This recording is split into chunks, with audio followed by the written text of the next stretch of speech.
Everybody, Younger Tomorrow. Super, super excited about being here. Let me welcome everybody here. Huge class today. I'm excited. Um, a couple things here. It looks like our Facebook live stream has kind of shut down here for a second. Tell you what,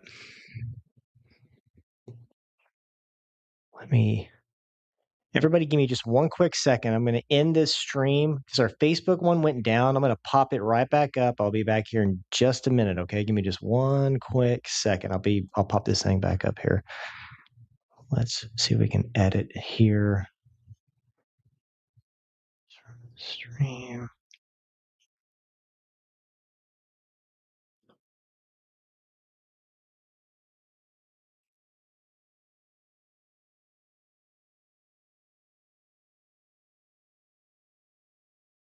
This on here now. Did that pop it up?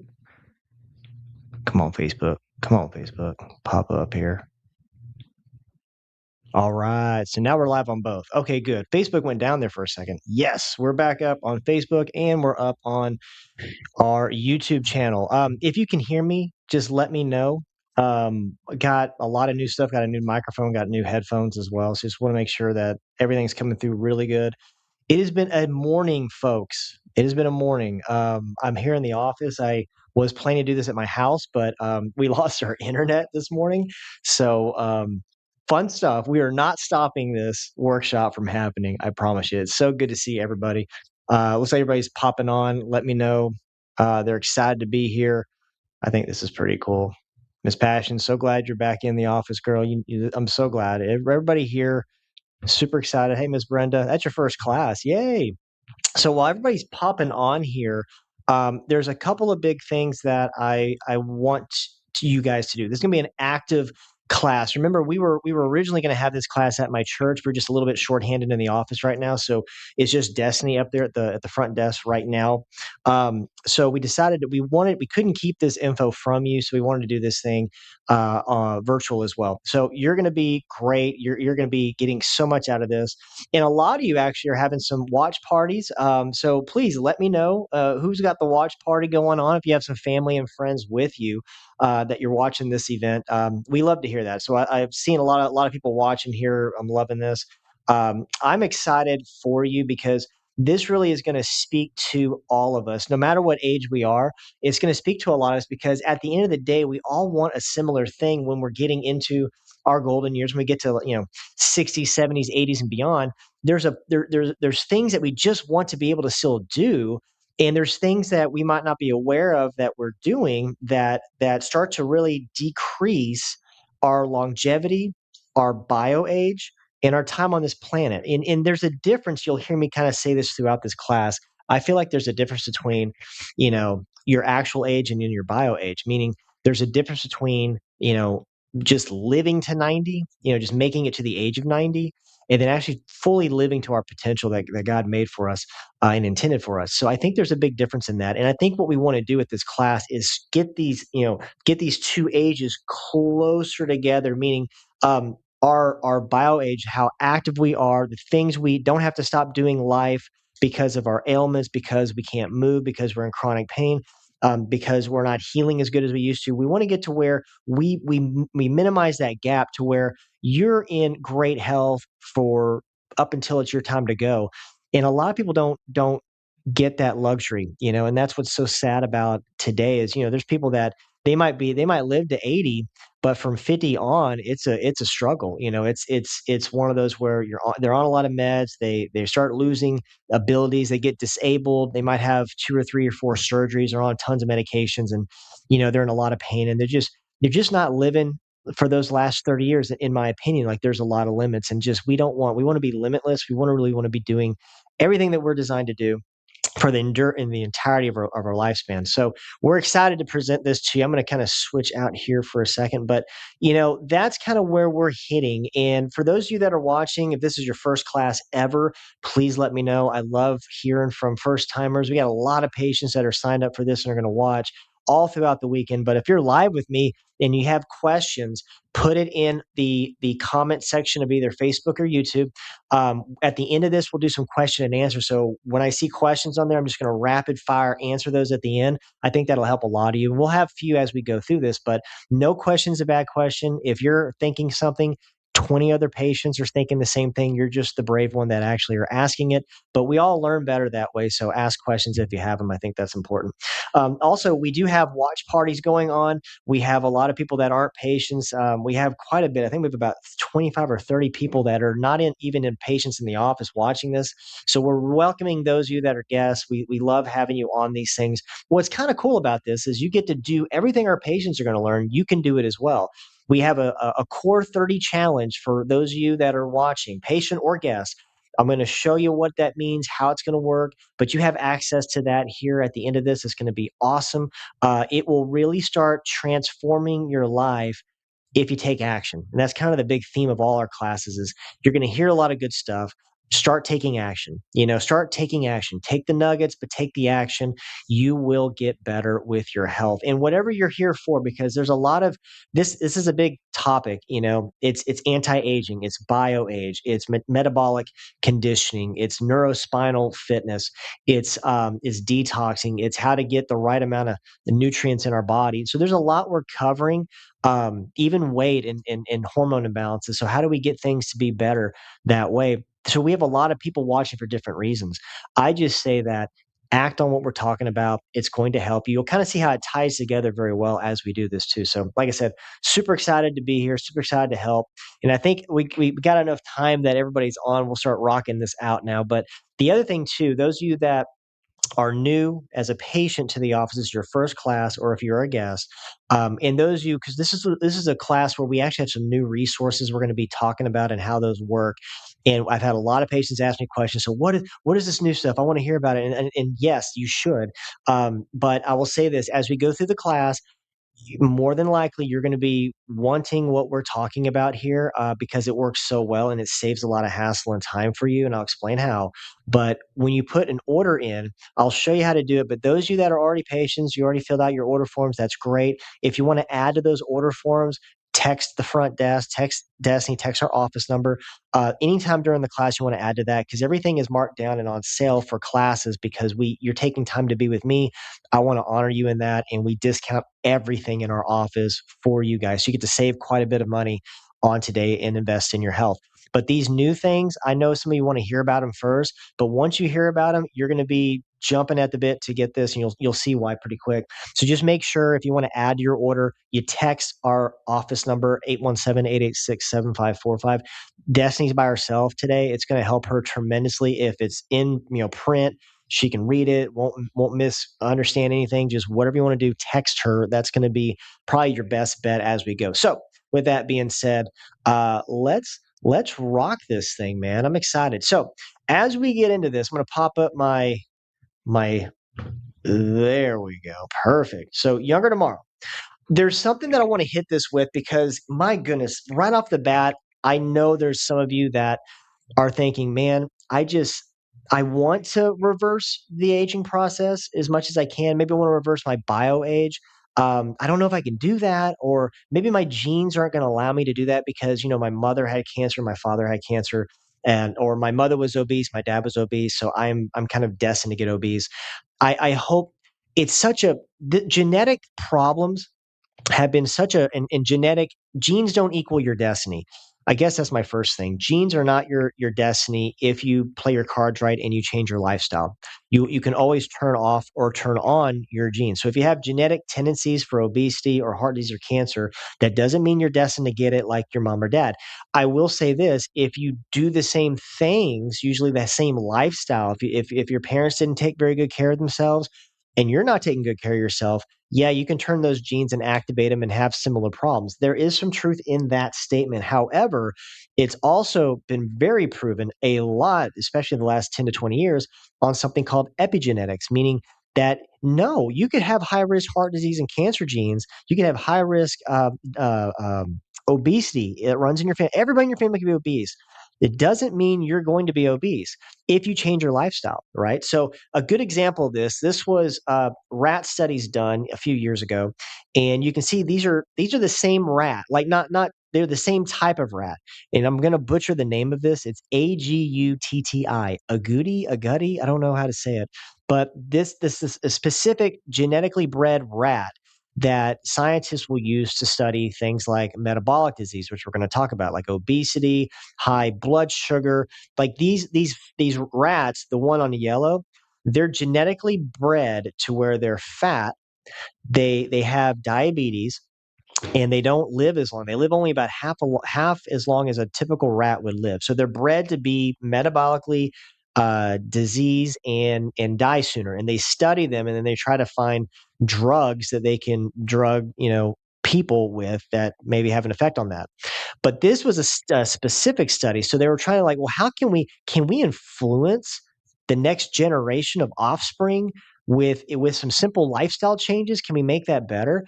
And so they were able to do that. Again, it really proves the epigenetic thing, home. This rat on the right that looks normal, that's the same type of rat. It's an agouti rat. But what they did with this rat was, when the mom was pregnant with him, they gave the mom extra folic acid. They gave him extra B12. These are things that they genetically took out to make them fat. They gave in to the mother while she was pregnant with this rat, and that rat came out normal. Even though it's the same type of genes that the parents had, this rat came out normal lifespan, not diabetic, not fat, not yellow. So just simple tweaks in the lifestyle or in nutrients equals a lifestyle change that turns off genes. So I guess my big news with that is you can make changes, and we're the only this is what's so cool, guys. If you look at what separates us from the animals, obviously there's quite a bit. But something that I think we don't really take in for granted, maybe we take for granted or we don't take for granted. I don't know how I want to say this, but we're the only species that literally, if you think about it, we're the only species on this planet that can actually do something one way for 50 years, like live a certain way, and then we can suddenly change that and live a different way for the next 30, 40, 50 years. There's no other species that does this, right? Like geese always fly south for the winter, right? Why? That's just that they can't fight that instinct. They go south, right? It's like my dogs, they can't fight their instinct for certain things. Like they want to bark at a dog. I could tell them to, be quiet. They don't listen. They want to go bark and yell and at another dog they don't know. That you can't fight that instinct, but we can. That's kind of cool. So we can make changes. Just we want to make sure that we're making obviously the right changes. That's kind of the key on this. So this is a big one. This is what we call the Centenarian Decathlon, meaning I want you to imagine yourself at 80, right? 80 years old. Some of you are 80 already, at 90. So we're thinking beyond this, right? What do we want to be able to do at 80 or 90? And I feel like for us to really, live life, not be limited. So at 80 or 90, you're driving your own car, you are shopping for yourself, you are fully movable, you're not disabled or in a wheelchair, on a rocker, or on a cane, or any of that. You're living by yourself, or you're living with your spouse because they're healthy too with you. You are being able to lift, you're able to exercise, you're able to walk. You want to be able to do at least this stuff, you know, by 70 to 80 years old. So this is kind of where we get into. We want to be able to still hike a couple of miles on any given day. Getting up off the floor on your own power using a maximum of one arm for support. Now, this one's important because a lot of people, this is actually an indicator or a test for overall mortality. If you are getting up off the ground, you shouldn't have to use any arm for support. But if you're in your 80s, one arm. But if you're not able to do that, that is a indicator of mortality, meaning you're getting closer to not being on the planet because you can't support your own body weight, right? Picking up a grandchild from the floor, carrying 5 pounds of groceries, bags of groceries to your car, lift a 20-pound suitcase into the overhead compartment. This one's big. We talked about this at BrainFit. back in October. We did this one actually live at my church, and we had everybody stand up and start to balance on one leg. And a lot of you were kind of blown away on how bad your balance was. Like you got wobbly, you kind of had to stop it. It's very surprising because we don't realize how bad our balance gets as we get older. But you want to be able to balance on one leg for 30 seconds with your eyes open. Now, if you close your eyes, that makes it exponentially harder. So, like 15 seconds. So, balance, right? That's big. Yeah, making love. I mean, that's a big deal. Like, right? That's think about this. There are more, especially for guys, there are more ED medications being given to guys in their 30s and 40s. It's not even like 80s. It's like early. So there's some crazy stuff going on with fertility and sperm counts with guys. It's not good. It's not looking good. So if you want to continue to be able to do that, right? There's things that we need to start working on now. If you're having to start taking stuff to actually do that now and you're 40, that's a major red flag. Like that's not getting better unless we make some drastic life changes. But you can change it. You can get better with that, right? Climb 4 flights of stairs in 3 minutes, open a jar, ride a bike, swim, walk, get 10,000 steps in a day. And some of you are going, you might be in your 40s and 50s and go, I can do most of those. Some of those I need to work on, but I can do most of them. But you're thinking wrong on this. If you're 50 years old, you really should be you should be able to do this like double. You should be able to walk, 3 miles, no problem. Walk, hike a trail 3 miles. You should be able to ride a bike for 30 minutes, no problem. The reason I'm saying this is because I think we think about aging wrong in a lot of ways. So things will slow down a little bit as you age. Yes, you're not going to sprint like you did in your 20s. That's just not happening.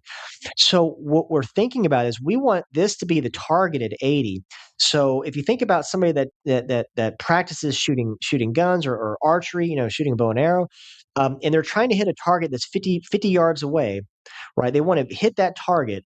Well, a lot of people will actually go further out and go 100 yards out and start aiming for that bullseye. And once they get good at doing that, then when they go back to 50 yards, it's a piece of cake.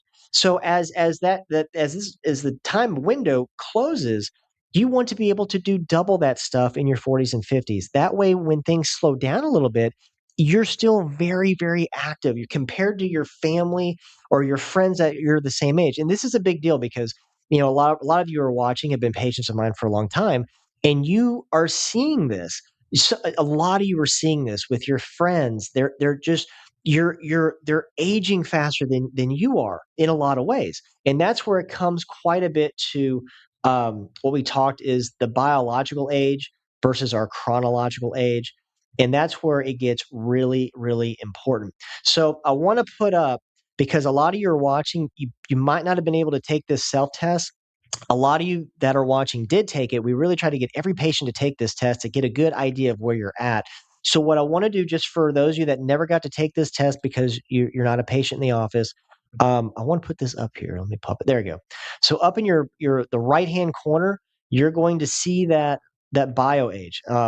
That's a test. So, scan that QR code with your phone and take that test. You'll get what your bio age is compared to your actual age. This was me. This was mine. I did about a month ago, and it's a lot better than it was a year ago. So I was actually pretty close to my actual age a year ago, and there's a lot of things that have been happening over the last few years with me, from massive head injury to just feeling beat up. The work I do, we love helping you guys, but the work that we do, it's physical. It's very physical, and I've been doing this, 19 years. I mean, I think I've done about over a million adjustments in 19 years, and it's repetition, and like I said, it's one of the hardest things you can do on your body. Is leaning over and adjusting patients every day. I love it. That's why I still do it, but it beats you up. But for the last couple of years, I've been feeling it more. It's been taking me longer to recover. I've not been sleeping very good. I've been very inflamed, and it's really was worrying me. And so I'm really glad about how we're presenting this class to you, because these are going to be a lot of things that I've really drastically changed. And then my wife especially has drastically changed, and I get to brag on her for a little bit. It has really changed our lives in a good way, and because of those changes, it's actually reduced my bio age quite a bit. So This is stuff that can happen. You can drop it 10 years or 10 years in a year of just applying this stuff. So if I can do it, you can do it. Cause I mean, I seriously, like, this is some big stuff. So I'm going to leave that test up there for a slide more or two for you guys that haven't taken it to take it. But we're going to get into the next slide here. So how do we start assessing metabolic disease? Because I think people just think obesity with metabolic disease. It's not. It's a lot more than that. Every function that your organs do is a metabolic function. So when we say metabolic disease, yes, we include weight, because that's a big factor or an effect if you have metabolic disease, metabolic syndrome, for instance. But let's start kind of where this goes really bad. So, for instance, blood sugar, diabetes. This is kind of one of the roots of metabolic disease. If your blood sugar is higher than 100 fasting, or higher than 110 fasting, you've done that a few different times and you're still popping up 110. Um, Diabetes used to be a very rare thing. I mean, believe it or not, I know it's very common now, but it was extremely rare in the 1940s. And think about how much less chemicals and junk were in the food, were in the soil, were people actually made their food. You had homemade meals. Going out to eat was a luxury back then. Um, and they're coming off, the Great Depression. You had 1 in 300 people were diabetic back then. Obesity, if you saw obesity, like, that was fairly rare. You didn't have a whole lot of it. But something started to change in the 60s and 70s. And one of the worst things that our our government did, and they were under massive influence of food companies, and companies that made a lot of money off sugar. They declared war on fat and not sugar. This was purposely done on purpose. Food companies were very complicit in this, but they got us to where we started wanting to lower fat, and that became the thing. Fat became the enemy. Couldn't You had to lower your fat no matter what you did. That was the goal: low fat, low fat, low fat, low fat. And something happened because our body desperately requires fat. It's not like a carb where that's elective. You don't have to have carbs to live. You have to have fat to live. You have to have protein to live. And the problem is we made this switch. We replace fat with carbs and sugar, and then what started happening? We started getting diabetes, especially type 2, and obesity rates in high amounts. So it went from 1 in 300 in 1940. In 30 years, it went to 1 in 50. Check this out. Now it's 1 in 3 people over 65 are type 2 diabetic. I want you to understand why that's important and very scary. Because if that is you, there is a growing alarming number of research studies showing that if you are type 2 diabetic, as you age, that can turn into what they call type 3 diabetes, which is Alzheimer's or dementia.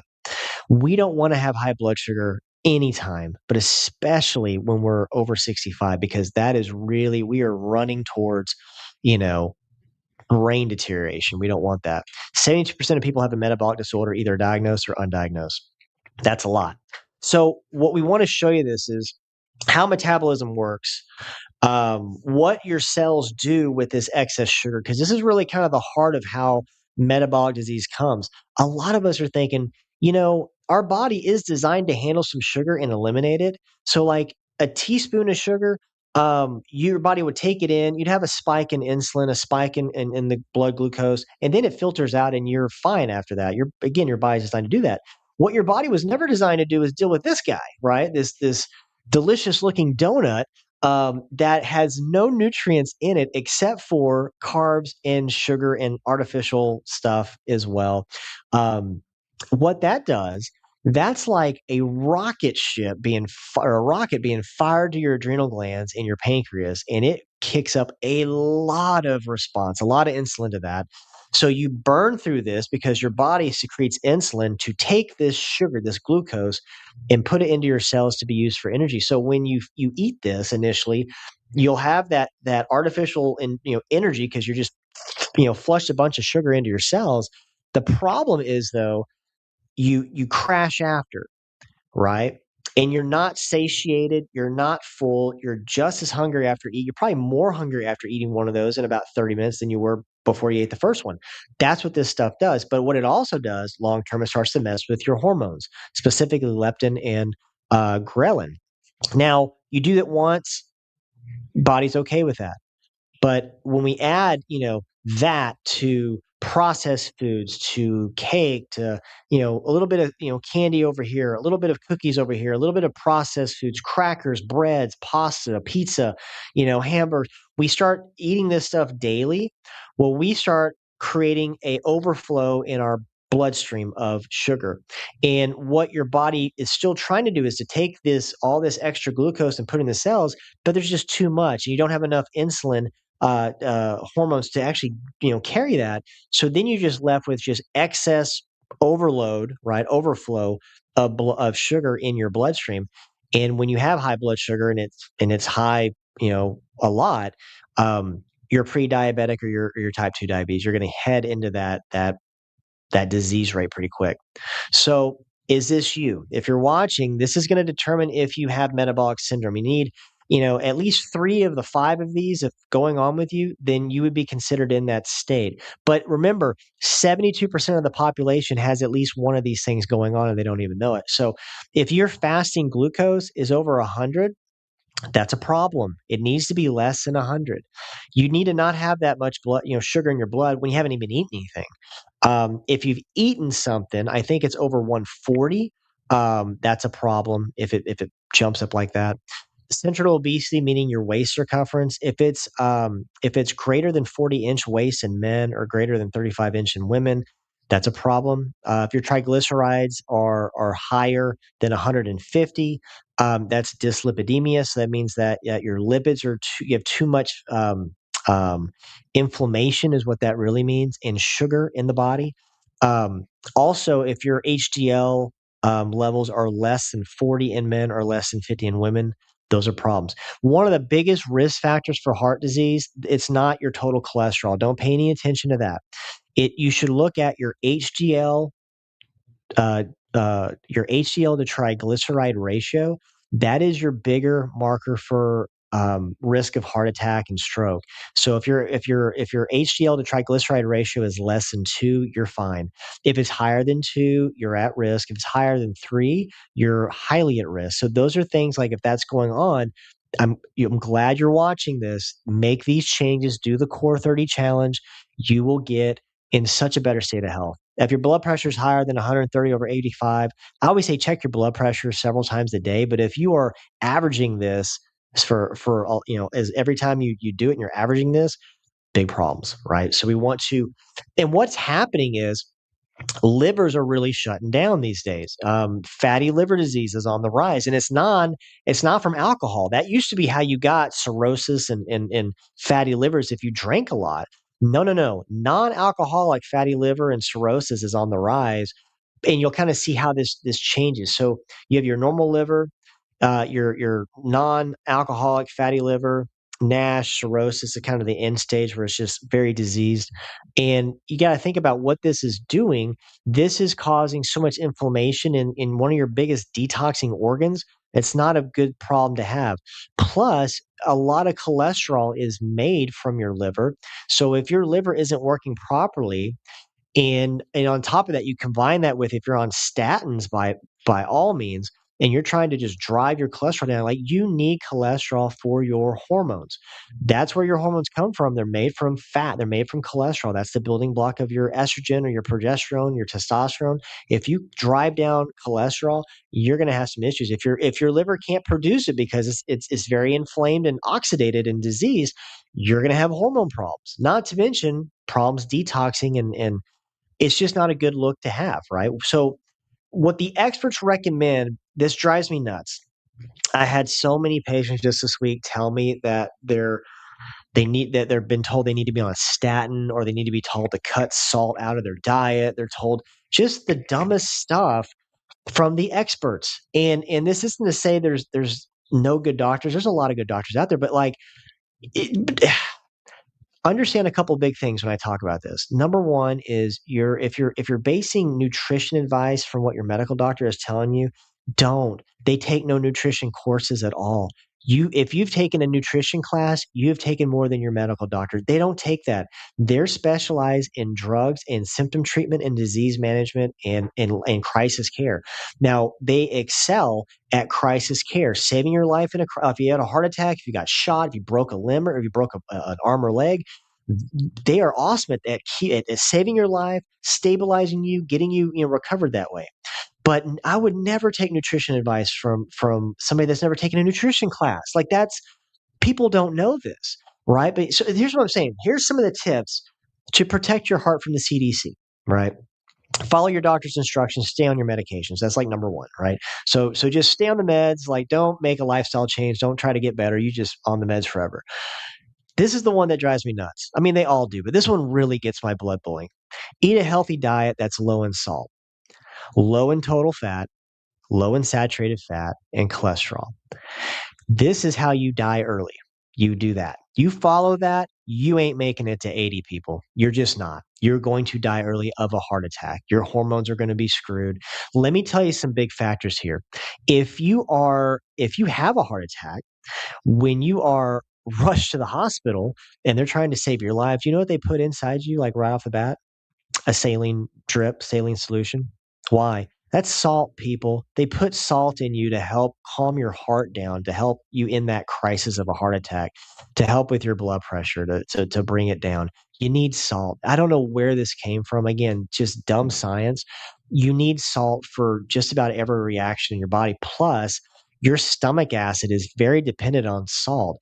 You need it. It's an electrolyte. Cutting out salt is such if you have high blood pressure and you cut out salt, that's just you're never going to get better. Like you need to sometimes you need to increase your salt. A lot of us don't have enough. We are destined to have salt. It's not bad for your kidneys. It's not. I know these are really hard concepts I'm saying, but look into it, do a deep dive. You'll realize, like I have, that you've just been lied to your whole life. Low in total fat, same thing. You go low fat, you're going to get fatter. You're going to store everything as fat because your body's going to think that you're in a famine, that you're starving. You're not going to utilize anything you're eating because your body's scared to release it because your body doesn't know when the next, nutrient food is coming.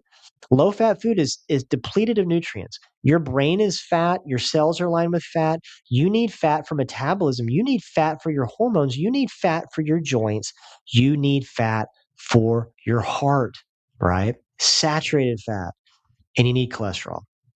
This one I agree with. Don't smoke. Obviously, if you smoke, quit. Like I get that one. That's kind of obvious. Don't drink a ton either. But those first two is just oh my gosh. Here's another one, and then I love it at the bottom. They're like, so when you do all this, expect to treat your high blood pressure for life. So you're just going to be on the meds forever. I don't know. I just say to me, I'm like, to heck with that. I think that's a joke. That's just not what it's about, right? Not what it's about. So what it is about, let's start with how we can actually make some influential changes here. I think this is going to get a lot of rave reviews here. Metabolism and hormones, they are primarily influenced by the following: exercise, nutrition, and your nervous system. I bet you didn't think I'd say that third one. People really get exercise, nutrition, but they don't get the nervous system. We're going to talk about hormones, longevity, DNA repair with your nerves, and why that's vital to metabolic fitness. But let's start with exercise because I would put, as much as I love nutrition, I would put exercise above nutrition. Why? Because there are so many studies that look at muscle mass and activities you can do and equate them to mortality and longevity. And if you can't do these things physically, it sometimes doesn't matter how good you eat because your body's going to struggle as you age if you can't do certain things, so certain movements. So really, if there was, because there's not a magic pill, but if there was, exercise would be one of those like miracle drugs. Exercise, take one daily. You should exercise daily. We're designed to move daily, not sit all day in a desk on a computer. We're not designed for that. So check out what I'm talking about. Aerobic and muscular fitness are the most powerful predictors of heart and brain decline. Increasing if you went from not exercising at all to 90 minutes a week, that will decrease your all-cause mortality by 20%. Just starting to move a little bit each day a week. 20% decrease. There's not a drug that's going to do that, folks. There's not. Check this out. If you did 30 minutes a day, 5 days a week, that would be 150 minutes. 150 minutes of exercise decreases your risk of Alzheimer's and heart disease by 50%. There is not a drug that will match that, even close. Nothing close to that. Exercise, move. We are designed. This doesn't have to be hardcore exercise. Like, look, I'm going to give, because there's some of you that exercise regularly. You want a challenge. I'm going to give it to you. Don't worry. But I have a lot of you that don't exercise at all. Just walk. Walk for 30 minutes a day. Make it an easy walk. If walking on the pavement's hard on you, maybe it's hard on your knees or your back, or something like that, totally fine. Go hike a trail. Go to the nature center over here. It's very close to my office. Go to the Fort Worth Nature Center. Go walk in a trail. Go walk in just walk on the grass instead of the concrete. But get moving. Get moving. Do a recumbent bike where you're just moving your legs, right? Or an elliptical machine. Get moving. Some of this might be easier on your joints, but get moving, right? Just moving is going to reduce some major factors for longevity. It's going to improve you quite a bit. Now, for those of you that don't have uh, bad knees or bad back, or you've exercised for a long time, I'm speaking a little bit more to you on this, but metabolic conditioning is going to be a game changer for you. This is something you can do in addition to your cardio. This could actually replace your cardio if you do it right. But what is metabolic conditioning? It's anything that's characterized by you're doing short surges of high intensity exercise. You're exercising at 90 to 100% of your maximum heart rate. So this isn't like you're walking and talking. This isn't like you're on the elliptical machine and you're talking to your neighbor on the elliptical. You're just having a good time talking. This is not that at all. This is not long. You're not doing it, but only between, 20 seconds to a minute at a time. Then you're resting. But that 20 seconds to a minute, you're going all out that you can do. Because what you can do all out might be different from what I can do, but you're going at 90 to 100% of your maximum heart rate. So you are intentionally getting your heart rate to go high. You're intentionally getting out of breath. The reason this is probably the most beneficial way to exercise, there's a lot. Number one, it doesn't take long. I guess that's the biggest reason. You're done quick. You're done in 15 minutes versus an hour of cardio. So unless you just love cardio, then you're short on time. You're trying to find that as a busy mom or dad. This is kind of what you want to do. You don't have to go to a gym for this. You can do this in your house. I'm going to give you a program that you can do. It's free. You can do this at your house. So please do this, try it. You'll see what I'm talking about. It is quite fun. But this is great. This is great for fat burning, great for muscle building, great for regulating blood sugar levels, great for lung capacity, great for heart health. This is in addition to not just regular cardio. This is high intensity exercise. All of these are research studies showing what I'm talking about. So if you're watching this, this is all going to save. If you take notes, totally take notes. This saves once we're done recording today. You can come back to Facebook or YouTube and rewatch this. You can pause it. You can take the step if you really want to get into the research. But there's so much research out on metabolic conditioning, right? Essentially, when you get done, you want to look like this. You want to be hunched over and sucking in oxygen. That is the point of this. Simple ways to determine intensity is to monitor your heart rate and your breathing rate. If you are breathing hard and your heart rate is up, you are doing an anaerobic type of movement, not aerobic, anaerobic. Heavy breathing is an indicator of beta oxidation. Essentially, what that means is when you're breathing hard like this, even if you did something short, your body starts to change hormonally. So your growth hormone starts to get really, kicked up in those types of instances more than if you were like to run at a real slow pace for an hour. You'd have some hormone benefit, but this will do it more because you're stimulating the body in a harder way. So to kind of give you an example, this is a fitness system that we have. Patients, especially those of you that have been with me for a while, this used to be a DVD set called Max T3. I know you remember it because it was when we were doing a lot of stuff with Olympic athletes years ago. We had it. And there were Olympic athletes on these DVDs that were great. And then it kind of went away because, like with anything, they needed to revamp it and make it, a little bit more new. And Dr. Roberto did. This just came out, a revamped, and it's totally free for anybody to use and do just about 2 months ago. And so I want to give you. Let me show you this. Let me actually add this. Maxt3.com. Let me put that up. This is where you want to go. Go to maxt3.com. Super easy. You can actually access this. All you got to do is you put your email address in, you put your a password, you have a free account. This used to cost back in the day. This is free for you guys now. So just do it. It's part of your 30 or core 30 challenge anyways, is doing these workouts. You do one workout a day.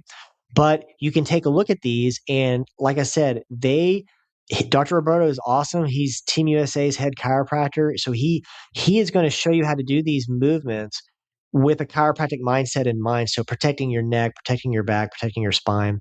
And I will tell you, it is shocking how hard it seems in the beginning, because and it's simple stuff. It's push-ups, it's running in place, it's squats, it's a lot of just full body movements. But he'll show you, if you have a bad back or bad knee, how to modify it for you.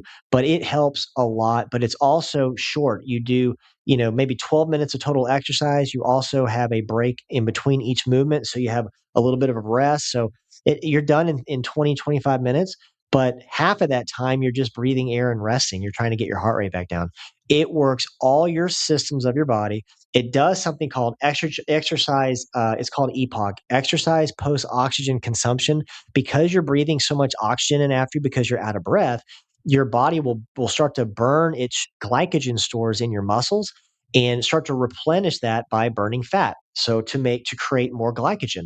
So your body, what's cool is you might be exercising for 20 minutes and then you're done, but your fat burning starts to happen longer. It takes, hours for that to finally settle down. So you're in the shower, rinsing off, your body's still burning fat.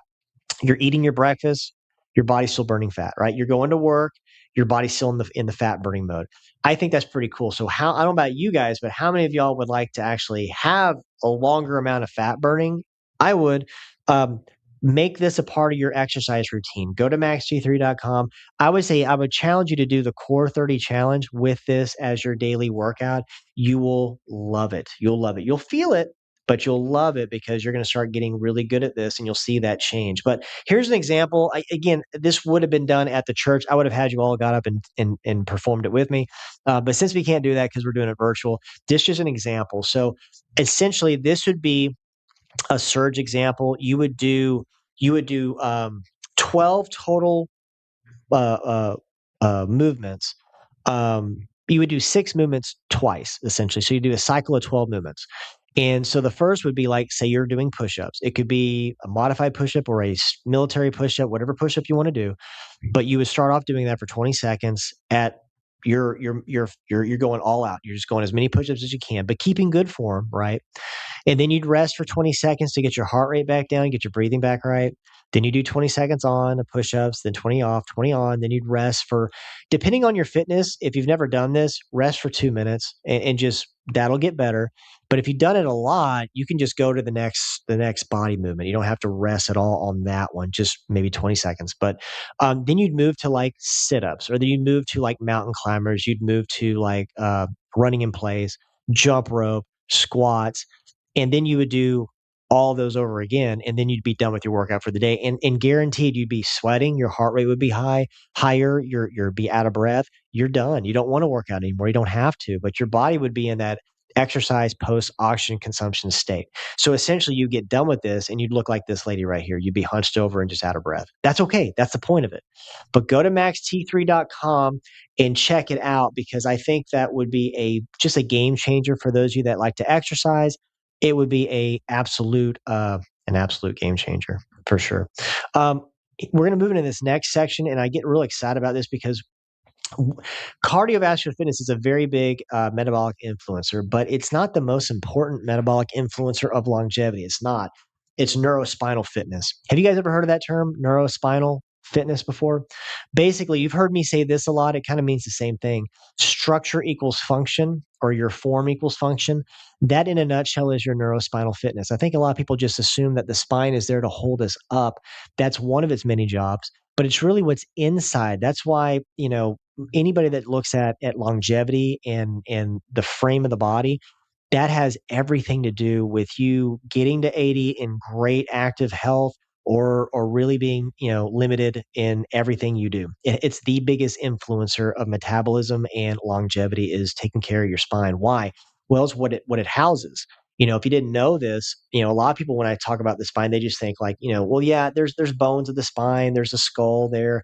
Um, it's why that's so important. You have to hear this.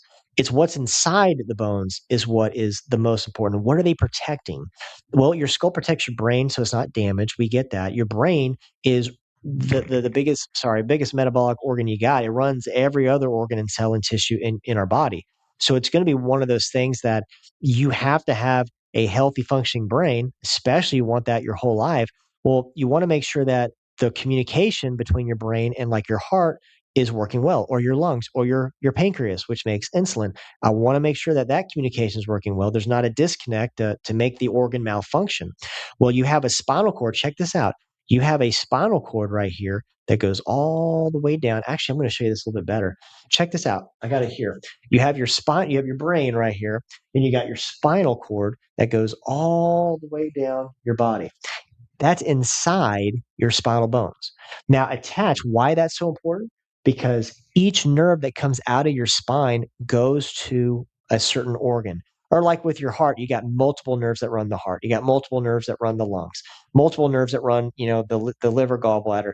You have, but they start from the spine. That's where they start. They come out. And when your spine is in the right position, there's nothing blocking the nerve pathways. Those organs are getting everything they need. They're getting all the metabolic change and all the metabolic instruction to work well.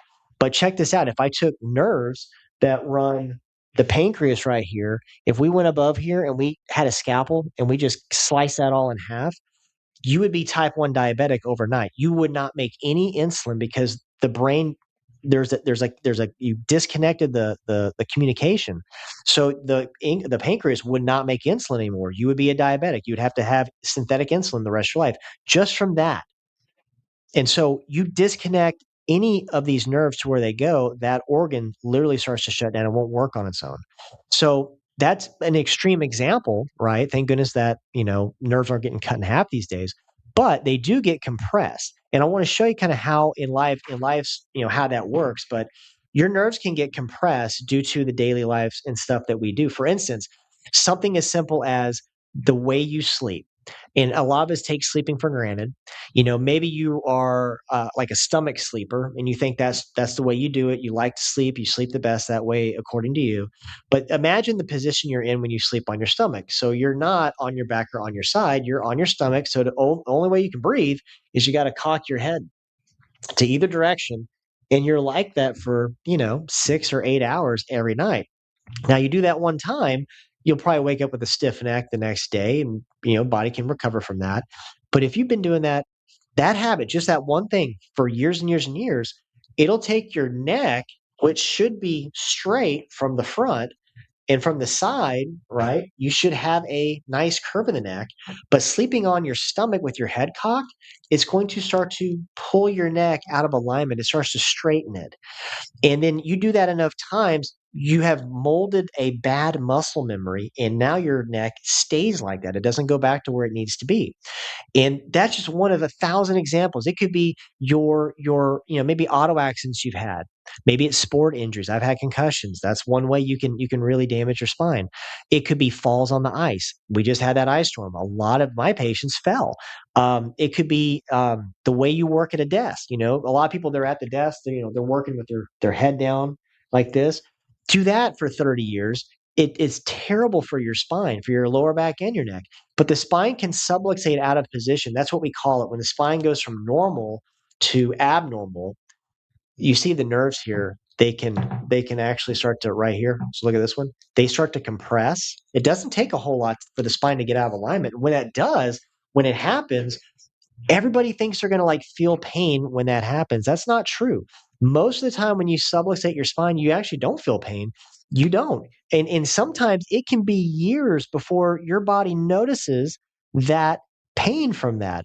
What a lot of people won't understand is that a lot of times it's not pain that shows up first when you have a problem with your neurospinal, your nervous system. It's an organ not working well. And I'll get into how that makes sense in a minute, but just that is a huge concept. And so in our office, this is what we check this first day with somebody that's new. We check their posture, their spine, we do thermography, we do x-rays, and we analyze how the spine is healing, how it's functioning in real time. If there are subluxations or misalignments anywhere in the spine, we can identify that. And then our goal is with specific adjustments, specific rehab, is to try to train the body to get that pressure off the spine and nerves and to start to get more close to normal. So as you can see, it should be straight from behind. You should have a curve in the neck, a reverse curve in the upper back, and then a lumbar curve. That's how our spine should look from the side. People don't realize that. Here's something that's really cool with longevity. So those of you that are patients, you're gonna love this. And what's awesome, and I you don't have to. Those of you that are been with me for years, maybe you started with me in your 60s, you're in your 80s now. I have a lot of patients in this boat, and it's a great boat.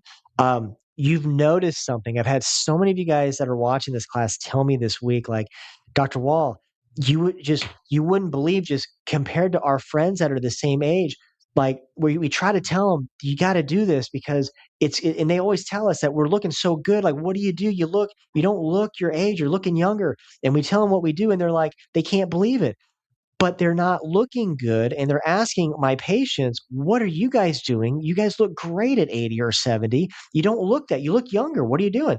And every one of them is like, I've been getting adjusted by Dr. Wall for like 10 years or 15 years. That's what I do. That's why I'm not on meds. I'm not on any, antidepressants. I can take care of myself. I'm not in a nursing home. Like, this is what I do. And it just blows people's mind because they've never thought to take care of their spine as they got older.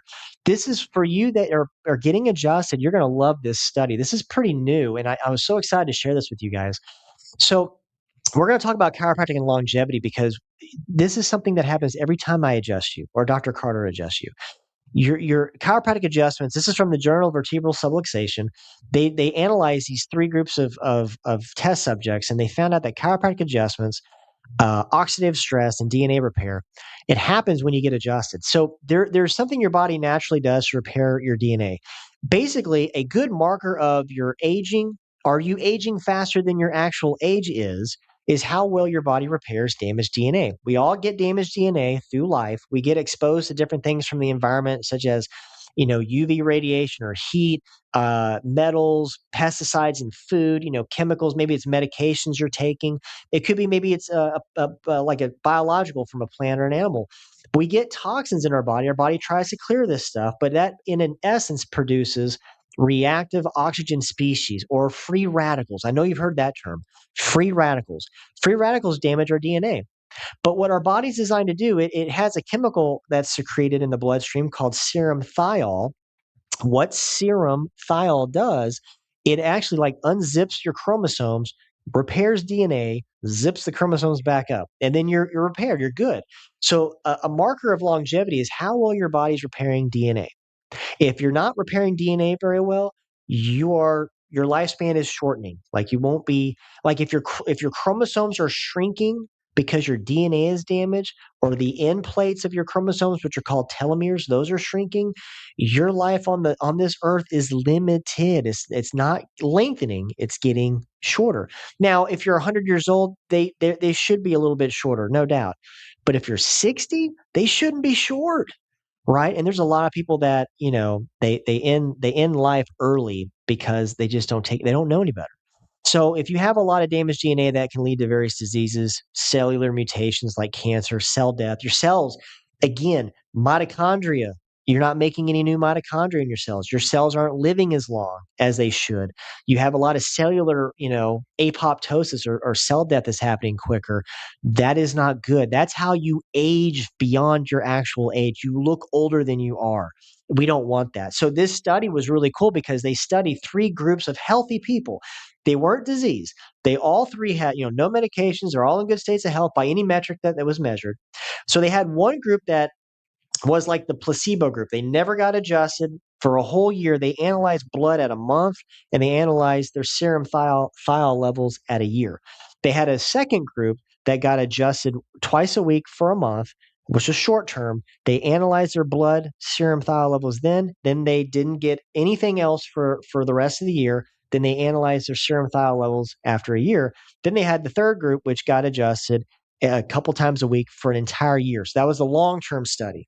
And guess what they found with serum thiol repairing DNA?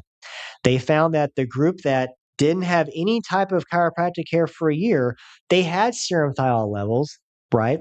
Normal to their age. But the group that got a month of adjusting had much higher serum thiol levels at the end of the year. Pretty cool. At the end of the month, a lot. And then it kind of waned, but they still had higher amounts by the year was done. The group that got adjusted for a year straight, though, had just as high numbers as that short-term group in a month, but by a year they had massively higher numbers of serum thal. Basically, their body was able to repair DNA easier the longer you're on it. So patients, this is what's so cool. And so many of you, I wish you, if you don't want to share, that's fine. But if you could share something, I know I got so many awesome patients that have been with me for a long time. Share this, how you have been aging since getting adjusted, like just some of the things, like you're not on medications, you're moving around, but you're taking care of yourself compared to your friends that are the same age. I know because you've told me just there is such a difference in health in that. So I thought that was really cool and to share. This is neat too, but just not in the way that you would think. This is more of like why our posture is so important and how little it takes to mess up our nerve signaling to an organ. You're seeing two different posture figures here. This is normal posture, heads over the shoulders. This is, I've been at a desk for 20 years posture, or I've been studying for 20 years. This used to be something I'd see in adults. I see it in kids now because of all the tech. But this is a major red flag warning if your neck looks like this, because for your neck to be in front of your body, see how that rolls the shoulders forward? That kind of sticks the gut out a little bit. It tucks your butt underneath your back. So this straightens out your neck and your lower back when you have that type of posture. How do you get that posture? A lot of looking down. And again, we look down more than we realize. This is your neck under pressure, so to speak, looking at like a phone or a tablet. If you were just to look at it kind of regular, really you'd want to have it up like this. But, you know, normal posture, your head weighs about 10 pounds. But when you look down 15 degrees, your head now weighs 25 pounds to your neck. When you look down 30 degrees, it's 40 pounds. When you look down 45 degrees, that's kind of where a lot of us are looking at tablets and phones, texting, 50 pounds of pressure that's put right there on your neck. Now, you might go, well, I don't really do that often. But you get this weekly reminder on your phone that tells you exactly how long you've been doing that. And what the problem is you've been on it for hours a week. That is not good or healthy for your neck. That's just like looking at the phone. Think about you. Are you at a desk for the other hours of the day, right? Are you sitting watching TV, slouched on your couch? Do you drive a lot? Are you in assembly line where you're looking down? And like all these things factor to where this puts pressure on your nerves, and it doesn't take a lot. We think it takes that auto accident to really mess our neck up. No, scientists have actually found minuscule amounts of pressure on a nerve root, 10 millimeters of mercury. That's the weight of a dime, folks, resulted in up to a 50% decrease in the electrical firing of a nerve down to where it goes. Not a lot. Doesn't take a lot. So this is kind of boiled into another study that I've always talked about, Journal of Geriatrics, so the study of older people. This was done 20 years ago. This study was called "Could the Hump on Your Back Be Killing You?" And what they determined was people that started to get this hump that formed on the back. You've seen people like this. Maybe you're in this group. We're working on it, right? But that is not fat. That's chronic inflammation from a long time that your neck's been out of alignment. But they just predicted that these are people that die earlier based off looking at their x-rays. They just don't live as long. And they typically have heart and lung problems galore because these nerves that come out here, if you can look on the side here, right here, goes to your heart, goes to your lungs. They have issues with that. This was a study done in 2005. This was Rene Callier. And what they did, they determined what was called the dead man's curve. If you've lost the curve in your neck that you should have, they Rene Callier kind of coined the term dead man's curve because what he found was the more curve you lost as you age, every factor that is measured gets worse. So like your blood sugar, your blood pressure, your peristalsis of the bowel, so how you eliminate bowel waste, your breathing. all of it's shut down or it starts diminishing as the further out of alignment your spine is. And this kind of shows you in a nutshell. These are cross section views of a neck. This is a spinal cord. This is a spinal cord. This over here are the actual bones of the neck, and these are discs in between the bones. This is a cross section view of a person that has a normal neck curve. Why is a normal curve in your neck? And this would be like the jaw here. This would be the back of the skull, but you're looking kind of 3D inside. This is the brain stem. This is your spinal cord, and look how nice that is. It's very relaxed. There's a lot of space. None of these discs are bulging or degenerating into the spinal cord. This is normal. This is where we want to be. A lot of people are like this though. They don't have a neck curve. And when you have a straight neck, it stretches that spinal cord like a rubber band. And then this person had a lot of degeneration. So the bones are starting to look, they're not uniform. They're spurring, but look at the disc. The discs are bulging into the neck. So you have actual bulging into the spinal cord. A lot of people don't feel pain at this. That looks like that would really hurt. You'd be having like all types of radiating pain down the neck or in the arms. People don't really notice this for a long time. Why? Because your spinal cord is very dependent on running your organs. It's not dependent on feeling pain. So when people feel pain, usually this stuff has been going on for a lot of years.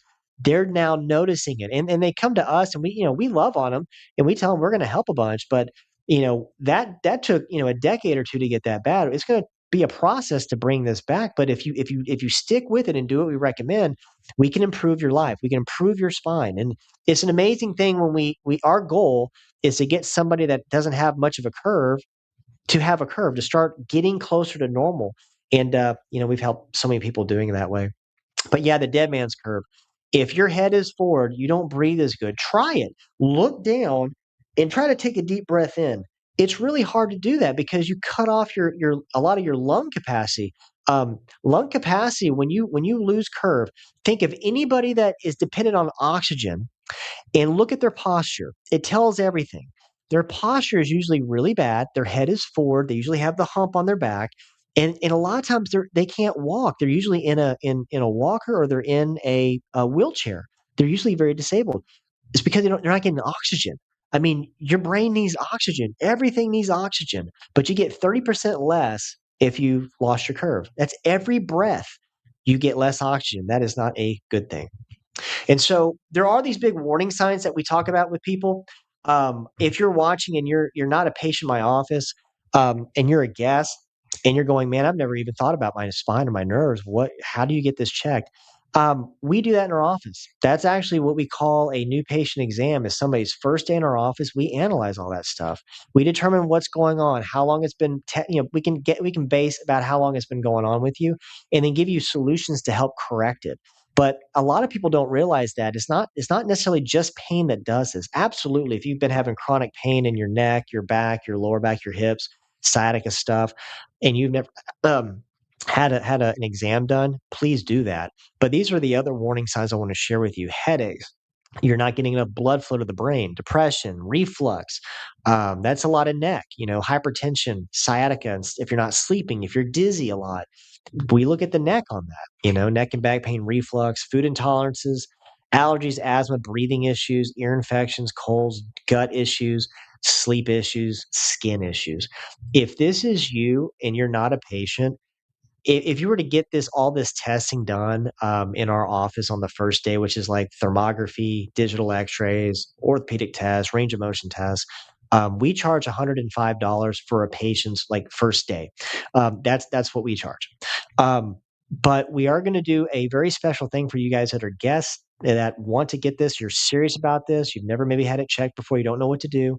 We want to make it no barriers to you finding out where you're at. Or patients, if you want this for like your family, your kids, maybe you want your parents, we'll honor this for them too. But what you got to do, let me put the number up here. I want you to call our office and speak with Destiny or text Destiny. There's the number on the scroll below. Um, and she'll schedule you for a new patient exam in our office this week. Like I said, there will be no fee for this. Even if we have to x-ray, we'll not bill you for this. This is on us. But we want people that are very serious to call. Like these are for you guys that are serious and want to take action right now. This will be for today and today only for this special. So take advantage of it. When you call Destiny, she's going to get you scheduled. We'll find a day and time that works for you. She'll get paperwork sent to you so you can have that filled out ahead of time. That'll save you a lot of time in our office filling it out. But I will tell you something that is just so key. Our office, we help a lot of people and we love our patients. We don't want to take anything away from our patients except the fact that we're going to help you. So we have to kind of play Tetris right now and move appointments around so we can dedicate time for a new patient exam with you. So don't have an issue doing that. What we do ask is that you are serious about that appointment that you make. You don't miss it. You commit to making that time. They have a lot of people watching. A lot of people are going to be calling for this. I've already had a lot of our patients tell me they're excited that their family member or their friend is watching with them. So we're going to get a lot of people setting times. I just don't want you to pick a time, not show up, and that takes away from somebody that really needs our help and they can't get in. So all we say is pick the time that works for you and make that time. We'll walk you through the rest. We'll show you what's going on. If there's nothing, we'll show you that. If there is something, we'll show you how we can fix it. It's your choice. No pressure. If you decide you want to do it or not, that's up to you. But we will show you what's going on. And a lot of you have never even had this done properly. It's such a big factor. If you want to get to 80 in good health, you have to start with your spine. I can't stress that enough. So I have the number going down below for a little bit longer so you can take advantage and call Destiny, get that all set up. And we'll kind of get into the nutrition aspect of this class because this is a big one, guys. This is big. Now, this is not when these weren't out when I first started practice. The GLP-1, the glucagon like protein injectables. Now, people you've heard of Ozempic and Wegovy, and there's other ones like that, but these are a new class of weight loss drugs. So, how do they work? Are they good? Are they bad? And I'll just say this: number one, your body makes glucagon like protein. It makes it naturally. So this isn't something that your body doesn't make. Remember, God put everything in your body. You can make anything except for like maybe essential fatty acids you get from food. But your body will make this stuff. It makes everything that's given to you in a drug form. Your body will make a version of that naturally. But when it comes to this, if you're eating, well, you're eating clean, you're not eating a ton of carbs and processed foods and sugar, your body's going to have a sufficient amount of GLP-1 being in your bloodstream. But a lot of people don't eat that way. A lot of people eat a lot of processed foods. Some of them are marketed as healthy. Like I've been there. I've been duped by this stuff. Or they think a certain food is so good for them. In reality, it's actually creating problems for them. They're allergic or something to it, or have a reaction to it. They don't digest it well. They get inflamed, and then you get in this state where maybe you tried something and it didn't last, or maybe you didn't follow through all the way. And I get it. People get very desperate. They want to try these things. But I talked about this before. There's not a magic pill for weight loss. There's just not. You have to put work in. So if you're doing this, this is not a condemnation. This is just, please understand, you want to get to where you don't have to take these things and still maintain that weight that you've lost. Maybe you've lost some weight with this. That's great. But here's the way that they get your body to lose weight. Do you want to know? Because a lot of people take this, they think it's just a drug. Well, what's the mechanism behind this? Well, what it does, it slows down your intestinal tract and your stomach, um, and it holds food in your stomach and intestinal tract a lot longer than it would normally be. Well, how does it do this? In a nutshell, it paralyzes the stomach and the bowel muscles. The way it does that, its active ingredient is, I forget the name of it, but it's um, Gila monster venom is what it is. I am not making this up. Look it up. It's Gila monster venom. I've talked about these before. So Gila monster, if you've ever seen one eat something, it poisons them with its bite. So it shoots the venom into the whatever the animal it is, and then they're paralyzed while the Gila monster devours and eats it. So it doesn't have to chase it, going down. Kind of like a Komodo dragon, you get bit, it's so toxic and poison, like you better find some emergency help or you're dead. It's kind of like that. So they assess this, they synthesize this venom, and then that's the main ingredient in Ozempic and Wegovy. So when you take it in a nutshell paralyzes your intestinal tract. So when people take it, food that should be moving through one end to the other in 4 to 6 hours doesn't happen with people that are on this medication. Matter of fact, they've looked into people's bowels and they've found that sometimes it can be 4 to 5 days it's staying in your intestinal tract, which isn't good. So people feel satiated and full longer, but again, the problem, I would say, there's a couple, is long-term effects of this, which they haven't really looked at a bunch, but the stuff they have looked at, there are some big downsides. Number one, there's a ninefold increase in pancreatitis because this puts a lot of strain on your pancreas. There's a ninefold increase, so 9 times, not 9%, 9 times increase of pancreatitis in the future, people that are on this stuff for a long time. It really plays a bad role in blood sugar. It can cause a lot of paralysis of the stomach and then the digestive tract. And a lot of people that are doing this, those are that doesn't come back. So they get this permanent type of paralysis in the stomach. So they don't digest their food very well moving forward. So there's some downside risks. Now that's not everybody, but there is risk that I don't think doctors tell their patients about. So my thing would be, if you're doing this right now, make it short term.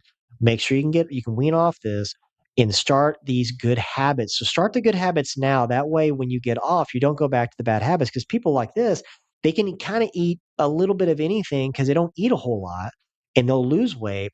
But if they don't have the understanding of, okay, I need to be not having so much processed food and sugar, and they get off of this, it's very similar to like if you had a laparoscopic surgery, or like for weight, you had the weight loss surgery, a gastric sleeve or whatever, and you lost weight, but they didn't change your lifestyle as far as how you ate and thought about food. A lot of people gained the weight back. So that's the thing with this. So I kind of moving forward with that. I think one of the things that can help us in our weight journey and just getting to a healthier weight is just gutting the processed food, ultra processed food from our refrigerator and our pantries. We consume more processed food than any other country in the world. We have the most obese people than any other country in the world. It's not a coincidence. Matter of fact, they've looked at this processed food increase. It's not a lot, and it's linked to overall mortality. It's not as much as you think. A 10% increase in calories from processed food a day is equivalent. So one of these little donut holes, or a half can of Coke, or not even a bag of Skittles, but just a little bit of Skittles, 14% increase in mortality. Isn't that crazy? And we just think about like how much of our kids are eating this stuff. It just blows my mind. And then this is kind of a funny picture. There's a guy that's looking at himself in the mirror. If you can't see this, but he's got like a tail and he's got cow udders on him. And his wife's like getting on him. I warned you about all those hormones and all that meat and dairy you eat. So the hormone stuff is so big. When you eat a lot of processed food, it really starts to increase your cortisol levels in your body. This is food that's engineered to make you more hungry and eat more of that food. Just understand that's how the food companies are evil. They want you to eat more of their product, so they put a bunch of chemicals in this stuff that cause an addictive type of response in your body, and you crave it more, right? So these foods stimulate your cortisol to do that. Basically, cortisol, it's good in short term. Again, God put it in our body; we need it. If you're like trying to fight something like a bear, or fight like you're on a hiking trail, you run into like a bobcat, and it's either you or the bobcat. You are going to either run away, you're going to fight that thing to the death to save your life, right? So cortisol is for that reason alone. It makes um, you less resistant to pain in the moment. Your adrenaline goes high, but it does a lot of things to do that. So there's less blood flow in your bowels. It's all going to your extremities, so you can run or faster, you can fight harder. But cortisol long term breaks down muscle. It stimulates fat storage. It raises your blood pressure, causes water retention, causes hunger, and intense food cravings. So this is not something we want high all the time, but I guarantee you, this is the most stressful time in human history. I would argue we are not meant to be dealing with all the stress that we deal with as a society, and we have access to it so easy. It used to not be that way. Remember when the news just came on like twice a day, maybe 3 times max? You didn't have 24-hour news cycle. I think the world was a better place. We just didn't know all the crazy things happening. We weren't so tribal with our political beliefs. It was a better place. You didn't know a lot of this stuff, and you had some of that naivety. It was ignorance was kind of nice to not have that. You didn't have a cell phone. You could not be reached and be fine. I miss those days. I'm in this weird like Gen X, millennial. I'm technically Gen X, but like I've had both worlds, the tech world and the analog world. I miss the analog world. Like I feel funny saying that. I miss it a lot. Human growth hormone, we want more of this. Production, it does decrease with age, but human growth hormone increases your lean muscle mass, increases bone density, decreases body fat.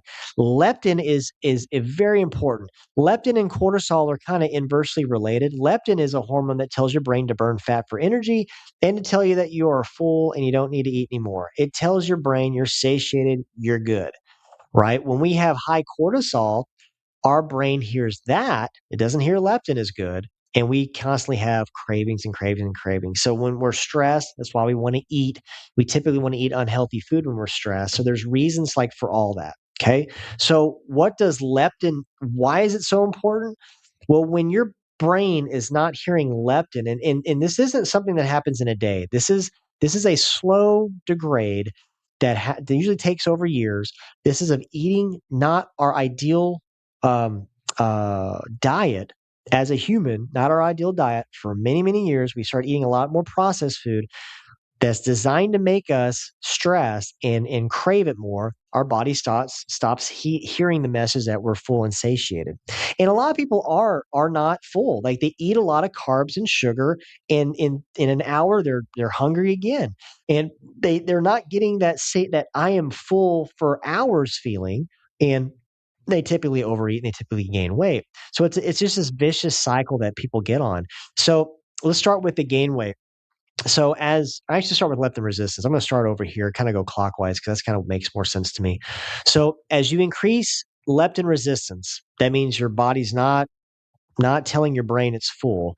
You start increasing fat stores because your body thinks it's starving and it's going to store things as fat instead of burning and utilizing that fat for sugar. And whole body inflammation. Your body gets very inflamed. That's at a root of a lot of obesity is chronic inflammation throughout the body, digestive tract included.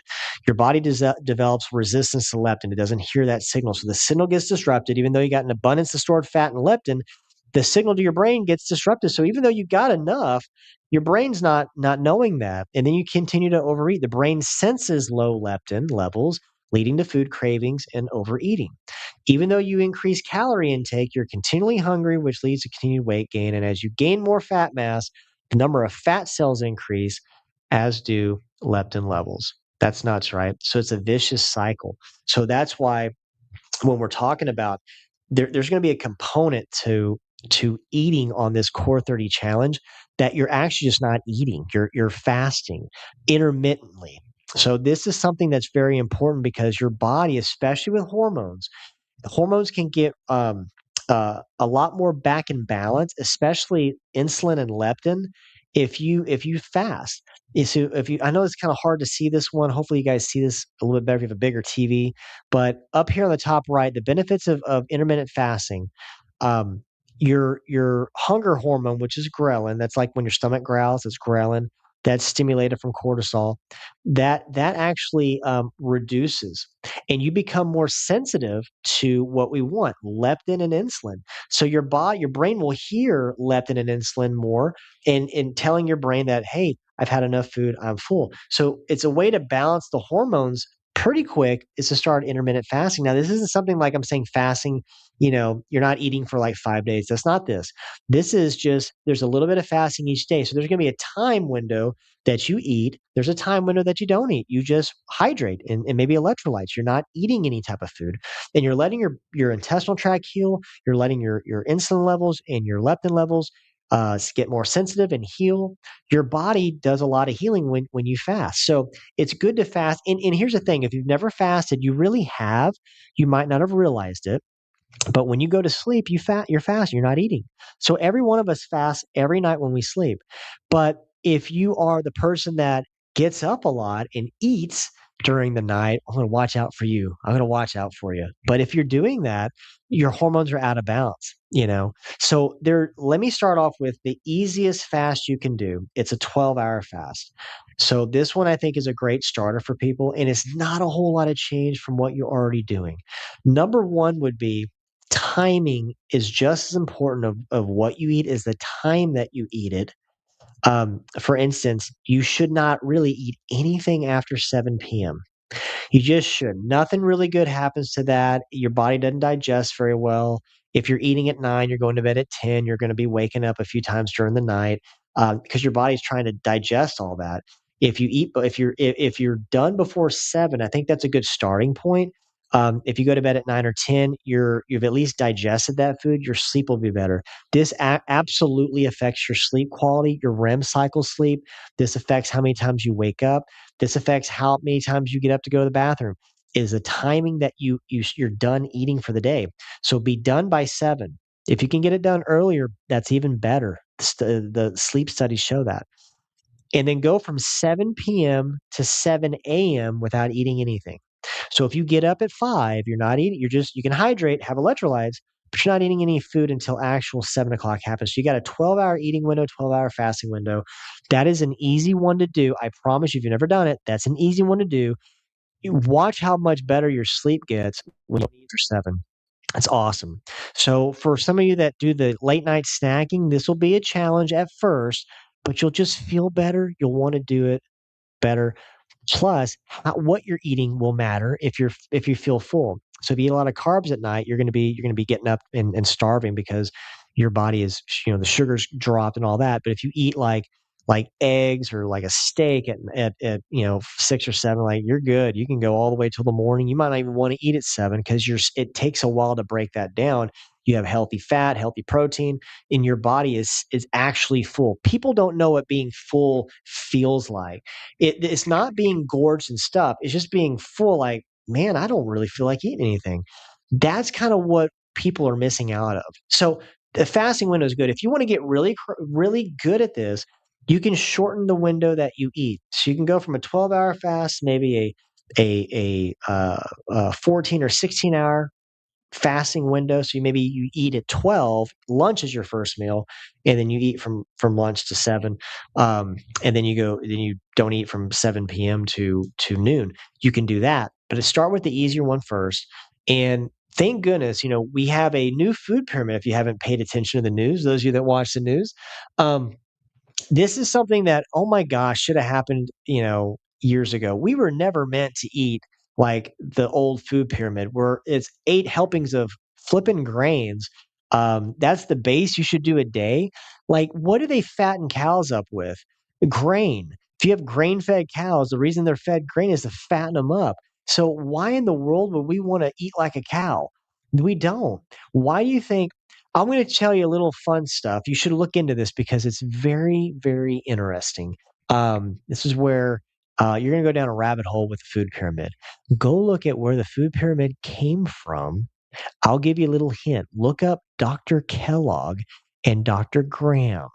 So maybe you've heard of those two names. Dr. Kellogg, like is Kellogg's cornflakes, that Dr. Kellogg. And graham crackers, that Dr. Graham. Look up those 2. That's where it came from. It actually has a religious background of why that came about and what these people thought at the time that they demonized meat and fat, and they promoted grains and vegetarian eating, and this became adopted very early on as our food pyramid.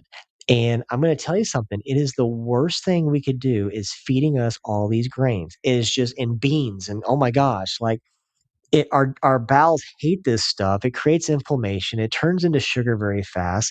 You don't absorb much nutrients from it because your body's so inflamed.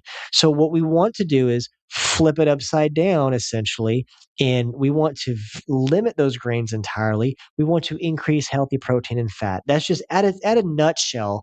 We have a book called the 5 Essentials to Good Health.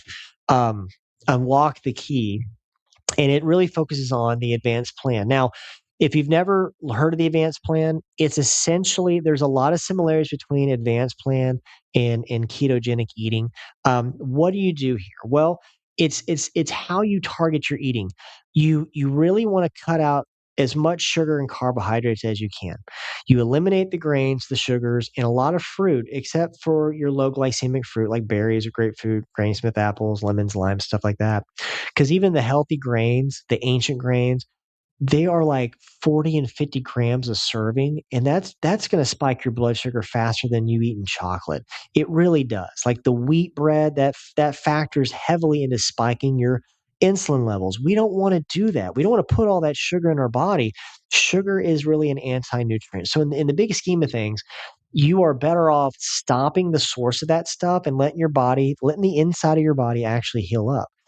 You're going to replace the conventional protein sources with natural protein sources. So you're going to be getting out of the commercial meat stuff that how they raise the cows, how they feed the cows, what they inject the cows with.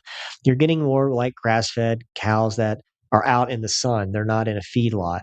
They're not given hormones. They're not given antibiotics. You're cutting out all the bad fats and replacing with a lot of good saturated fat. Now that Man, I'm gonna have to tell you some of you guys this a lot, especially you first timers watching. We need healthy fat. We need saturated fat. Our brain requires it. Our brain, you want a healthy functioning brain. You don't want Alzheimer's or dementia. You eat so much more fat than you probably need to eat or than you're eating now. I don't think you realize how much more fat we need. Like it is a monumental shift in the way that you think about fat. We're going to get to what fat you can eat and what you don't want to eat, but you need to, even more than protein, you want to up your healthy fat. It is so essential for just life and functions of the body, hormone production, fat burning, your joints, and we just don't eat enough of it. And this is tough because there's a lot of you that eat fat, and that's a big deal of what you want to eat, but you still might not be eating enough. That happened to Shannon and me. Like we ate a lot of fat, but we weren't even in the ballpark of how much we're eating now. Like I can't even believe half the time I eat that much fat per meal, but it's made a big difference. It's helped a lot. Sugar, the reason we want to cut this out is because of what it does. It I think everybody understands sugar's not great, but I think most people don't understand just how detrimental it is to our health. Sugar is a primary dietary cause of obesity. It increases the acidity of the body. It increases inflammation. It's the primary reason cholesterol is high. If you have high cholesterol, you get off the sugar, your cholesterol is going to go back down to normal. It's a pretty easy fix if you can be disciplined to remove the sugar and the carbs from your diet.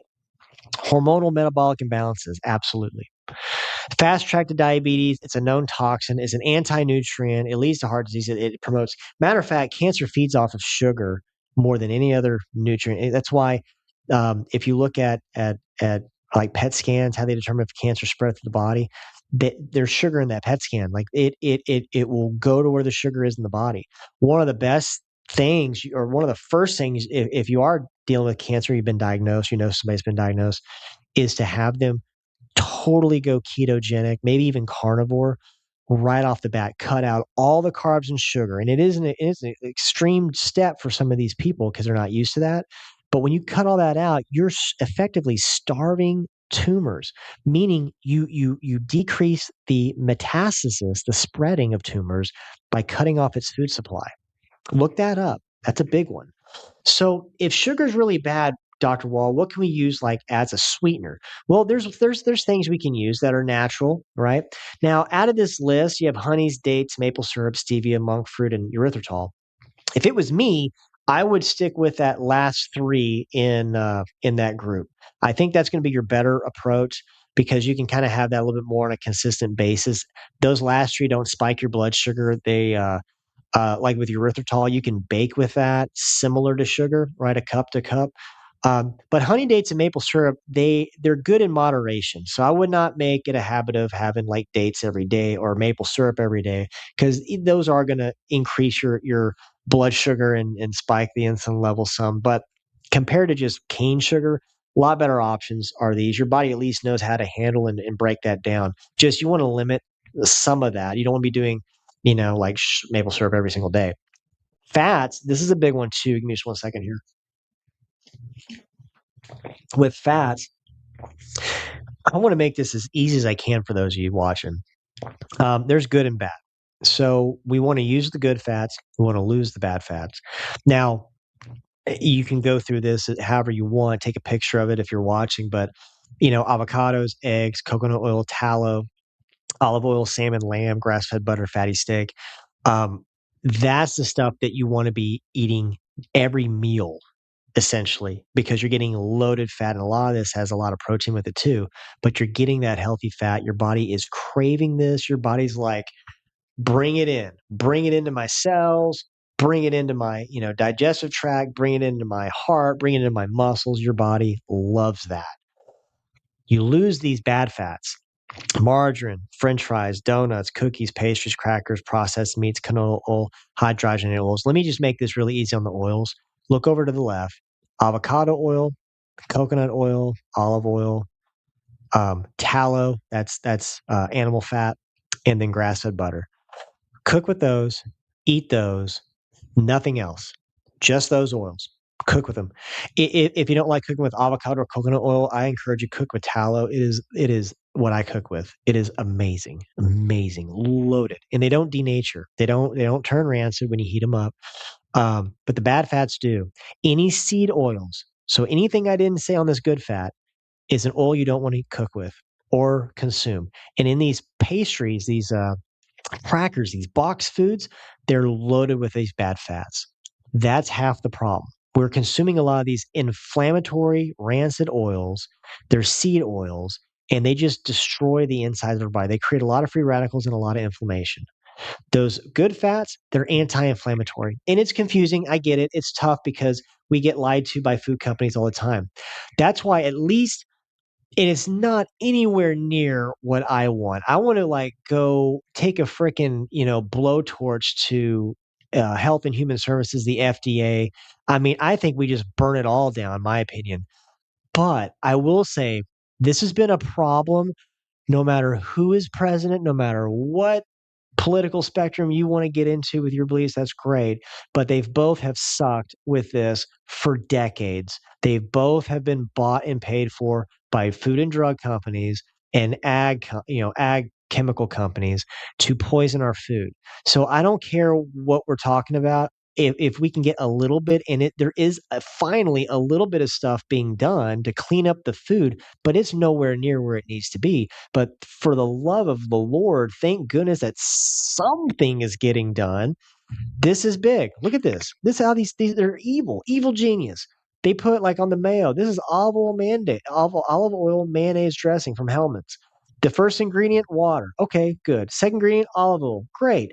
But then the third and fourth, soy oil and canola oil. That's just trash. That's the rancid oils. That just they can make that without those oils.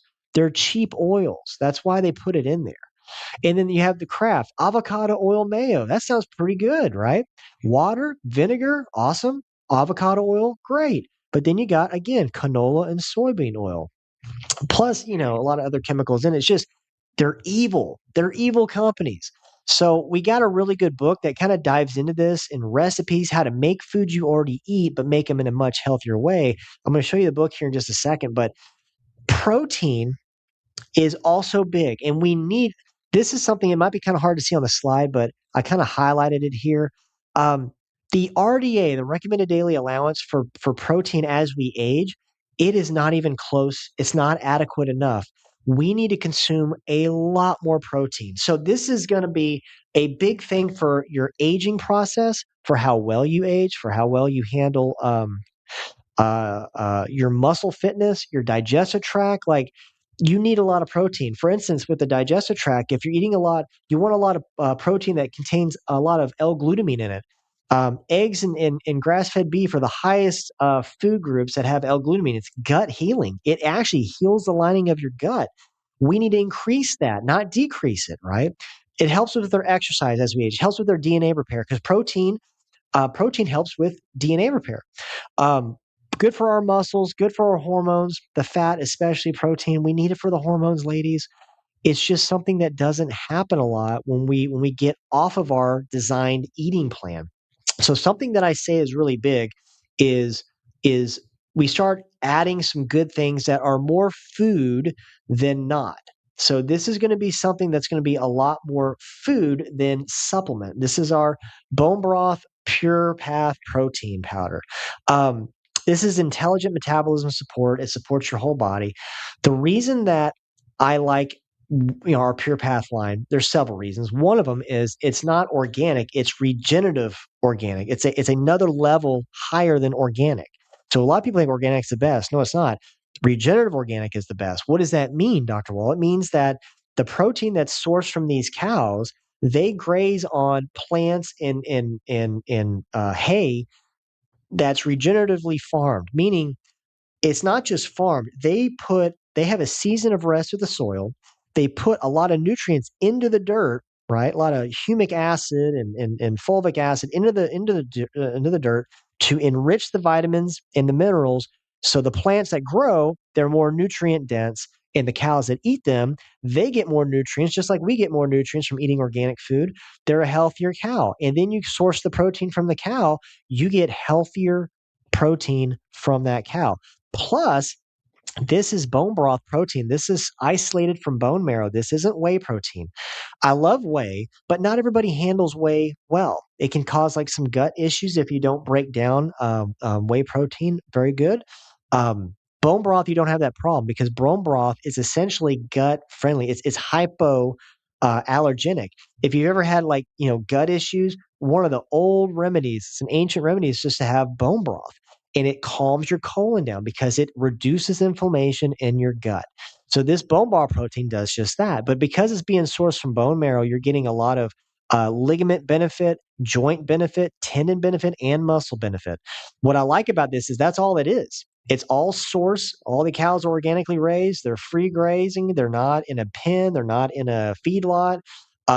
This is all coming from our farms from Jordan Rubin and Josh Axe. It's in Tennessee and it's in Missouri. The manufacturing plant is located on site. So it's not like this is so unique when it comes to supplements. Most supplements are sourced one way, then they're transported to a facility that's not anywhere close to put it together in like a powder or a capsule, and then it's shipped out to the consumer. This is all done in the same place. So you don't have all that. It's all done in one spot, which is really cool because it's kind of like seed to soil to supplement to you. There's no middleman. Plus, if you look at the filler, there's no fillers on this. There's not a big paragraph of other chemicals or artificial flavors or any of that junk. There's none of that. There's sea salt, there's cacao or vanilla flavor, and then that's really about it. That's it. And I like this one because this is a 30-day supply. It's not, it'll last one person a whole month. You just do one scoop a day.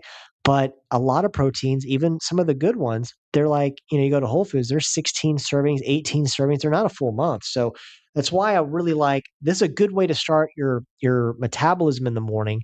If you're not a big breakfast eater, this is great, especially if you work out in the morning. You can take a protein shake after you are just pouring it into the muscles and the tendons to repair, getting the metabolism going right after you work out. That's probably the best time to take that would be right after or post workout.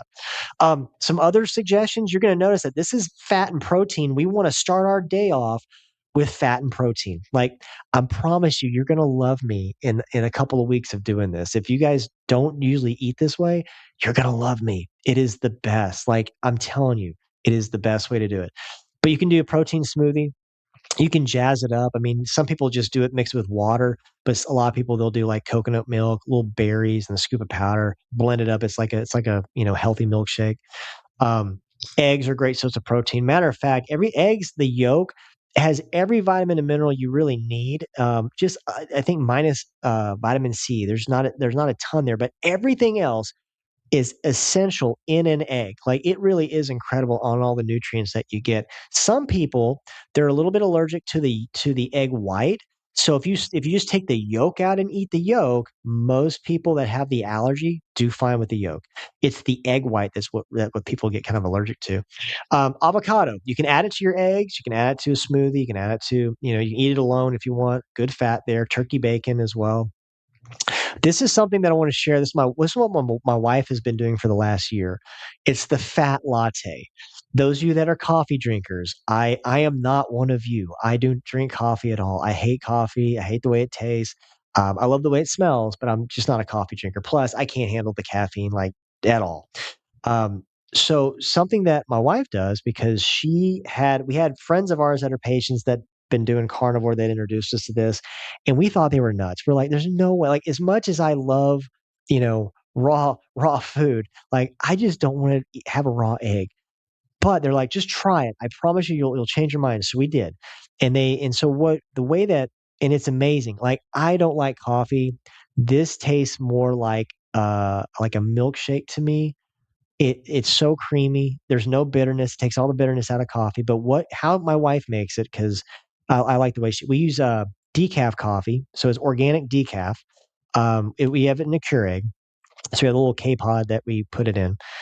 She fills it up with water, and then in her coffee mug, what she'll do is she'll put a tablespoon of grass fed butter in it, and then she'll take just the raw egg yolk and she'll put that in there. And then she'll turn it on and it, does the hot, you know, coffee goes into it and then it fills it up. And so what she'll do then is she'll put a few drops of liquid stevia and then a little bit of organic creamer in it. And then she uses a wisp and just wisps it up. And I gotta tell you guys, I I you I would have laughed you out of the room if a year ago you would have said I'm going to be trying this and liking it. I love it. This is really it's an amazing way to start your day. If you're a coffee drinker, try this. You'll be like, man, this is dangerous. This is more like a dessert.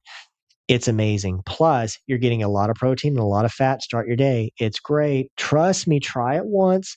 The fat latte is legit. And so a lot of people wonder how they get more fat in their body. This is a good way to start off your day and get a lot of fat in your body and really just get the brain going. You feel better. Try it. I know. Send me in the comments. Somebody's freaking out in the comments. I need to go check out the comments for you guys because I know somebody's going, no way, I can't do it. You can. You really can. We have a really good book that's a recipe book and a five essential book. It's called The Five Essentials to Real Health. You want to unlock your hidden potential. It's going to get into a lot of what I'm talking about. This shouldn't be your end. This should be your starting point, and you're going to get a Core 30 challenge. But it's really good to have this book with you because there's a lot of recipes that follow the advanced plan: high fat, high protein, low carb, and it shows you good ways to make it using better ingredients, using better oils. And so a lot of these recipes are stuff you already like to eat. You're just going to make it healthier. And there's something about when you're making it healthier ingredients, I just think it tastes better. But also internally, I'm like, I just feel better when I'm eating something, but I know I've switched it out to where there's good stuff in it. I mentally feel better. I like that. So this is exciting because a lot of you have asked me to share the new stuff, Dr. Wally. What is this new stuff you're doing? How come you're phasing out some of the stuff I love? And I'm with you on that. It's for the best reasons possible. We are part of our Core 30 challenge for those of you that want to do it. This is a big part of it as well as your nutrition. We're going to use this is called the foundational three. You're going to hear me say that. It's three new resources that are going to replace seven resources we currently have. So you heard me right. It's going to condense what you have to take, and it's going to condense the amount of stuff you got to take. It's going to save you money. It's going to do not only those three things, but you're getting more for your money with these than the other stuff did. That's why I'm really excited about it. So essentially, the three things is the cellular health and longevity, the inflammation and immune support, and the digestion and detox. And I'm excited to show you why I'm so pumped about this. I've been on these for the last 6 months. I'm loving them. They're making it so much easier for me to take it and not like miss something because I have the hardest time. Sometimes it's at dinner. Usually breakfast, lunch, I'm really good. Dinner, just because I come home and sometimes the kids I got me in all different directions. I might miss a night every so often. I don't miss this way. I'm really just easier on point with it. But here's the first one: inflammation and immune support. So the idea with this formulation, it's calm inflammation, boost immunity, recover faster. This is going to replace our joint health, and it's going to replace our curcumin plus nerve support. Both of those are great. I have nothing against those. This is going to do both of those jobs and then some. That's why we're condensing it. Okay. So those of you, I'm already expecting to hear some comments like, no, I love the joint support. I do too. Like I love it. I love it. But if we can make it easier and more doable for you, don't you want that? And I think you'll agree when I get through explaining this, why we're making this change. So, number one, even though it says max living on it, this is still the same thing, same lab, same manufacturing place, same farms as our Pure Path. This is the same process. So everything here is regenerative organic as well. So again, it's that other echelon of pure and potent. So all of these have that. But this is what's cool about the inflammation immune support. So one, you get 6 clinically studied ingredients, innovative botanicals, but you get this blend of vitamin A, D, K2 for immune priming. This is basically when people are very inflamed. A lot of times that triggers the immune system to just be hyperactive. So you might have a lot of swelling. Maybe it's easy for you to bruise. Maybe it's easy for you to kind of break out. So you have maybe a high histamine response. This is going to prime your immune system a little bit to kind of calm that down to help your body reduce more inflammation and heal faster and recover faster. So the way it works on your joints, this is what's cool. It's got eggshell membrane collagen in it. All three of these things, plus we're going to have some more things as this year unfolds. We are changing as an office, my office in particular, to carrying more resources that have uh, bioorganic organ peptides. That's kind of how you say it. So it's bioorganic or bioidentical organ peptides. So what is an organ peptide? Well, it's kind of what it sounds like. You're getting some organ sources to complement your body to work better and absorb it better than you could with plants. Nothing against the plants, but we absorb organ peptides so much faster. That's kind of where science is going. It's you get more absorption. You really do. So, for instance, instead of hyaluronic acid like our joint health had, this has bovine collagen that's in it and Boswellia for the joints. Just like the joint support had Boswellia, but this has the bovine collagen and eggshell collagen. That's going to do a better job of absorbing into our own collagen. Plus, it's got bromelain for inflammation and quercetin for absorption. You're absorbing this stuff into your cells a lot better too. That's awesome combo right there. It's got fermented turmeric. So curcumin comes from turmeric. This has just as much curcumin as our curcumin plus nerve support, but you're getting it from a different source. You're getting it from blue and green fermented turmeric, grass-fed spleen and grass-fed thymus for immune modulation. So you're getting spleen and thymus glandulars, which is going to do a great job for supporting your spleen and your thymus to again ensure a healthy immune response. Awesome stuff. And I'm going to show you how you take this. It's very easy to take these three things together. But as you can imagine, that's why we switched from going from two separate things to one that actually has more stuff than both of those things combined. You guys with me on this? Somebody tell me this is making sense to you and you're excited because I am pumped that you guys get to access this stuff. This one is really big with longevity. This is our cell health and longevity. So this is really the theme on this one is energizing ourselves and strengthening our stress response. Two things that all of us need as we get older, right? Our cells need to be energized. We need to be able to make more mitochondria naturally. So this is going to really, contribute to that. So it has 9 different ingredients to change your mitochondria and support long-term vitality. So the first thing that I've highlighted here is PQQ.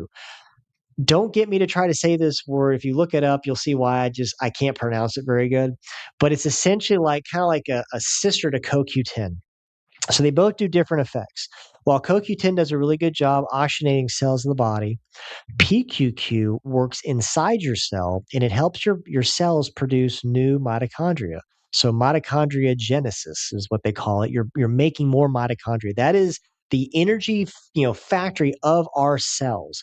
As we age, our mitochondria we don't make as much. This helps our body produce new mitochondria.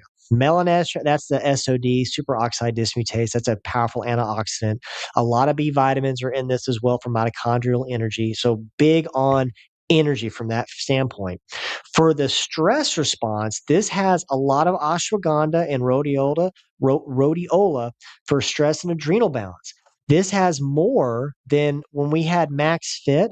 This has more ashwagandha in it than our Max Fit did. As you know, we have phased Max Fit out. We have phased the Metabolics Burn out. And then because this PQQ replaces that metabolics burn, and this is also replacing our cell repair because this does that. And the way that it really helps our cells repair is with the fermented plants and organ blends. So you get bovine thyroid, bovine adrenal, and bovine pancreas for full body support. So think about that. That's going to be instrumental to helping a person that maybe their thyroid isn't working as good as it should, or their adrenals are stressed all the time. This helps you absorb these organ blends so much better than if you did plants. So there are plants with this. There's fermented plants. So you get the probiotic balance. There's even some probiotics in this, but it really does the job of three things and then some. Again, why we're phasing out the other stuff, even though we all liked it, this is going to be way more bang for your buck, in my opinion. And then this one is where I think I'm going to get the most, I don't know about pushback, but just like, no, but you'll be excited. This is our new digestion and detox. Oh my gosh, I can only imagine what some of y'all are thinking about this one. I'll tell you right off the bat, this is going to replace the detox system. I know. A lot of you love it. I love it too. This is going to replace it. This is going to be more for a daily detox though. So you're going to like that aspect. The detox system, you kind of maybe did it once a month or not once a month, but like once every other month or once every 6 months. This one is you can take it every day.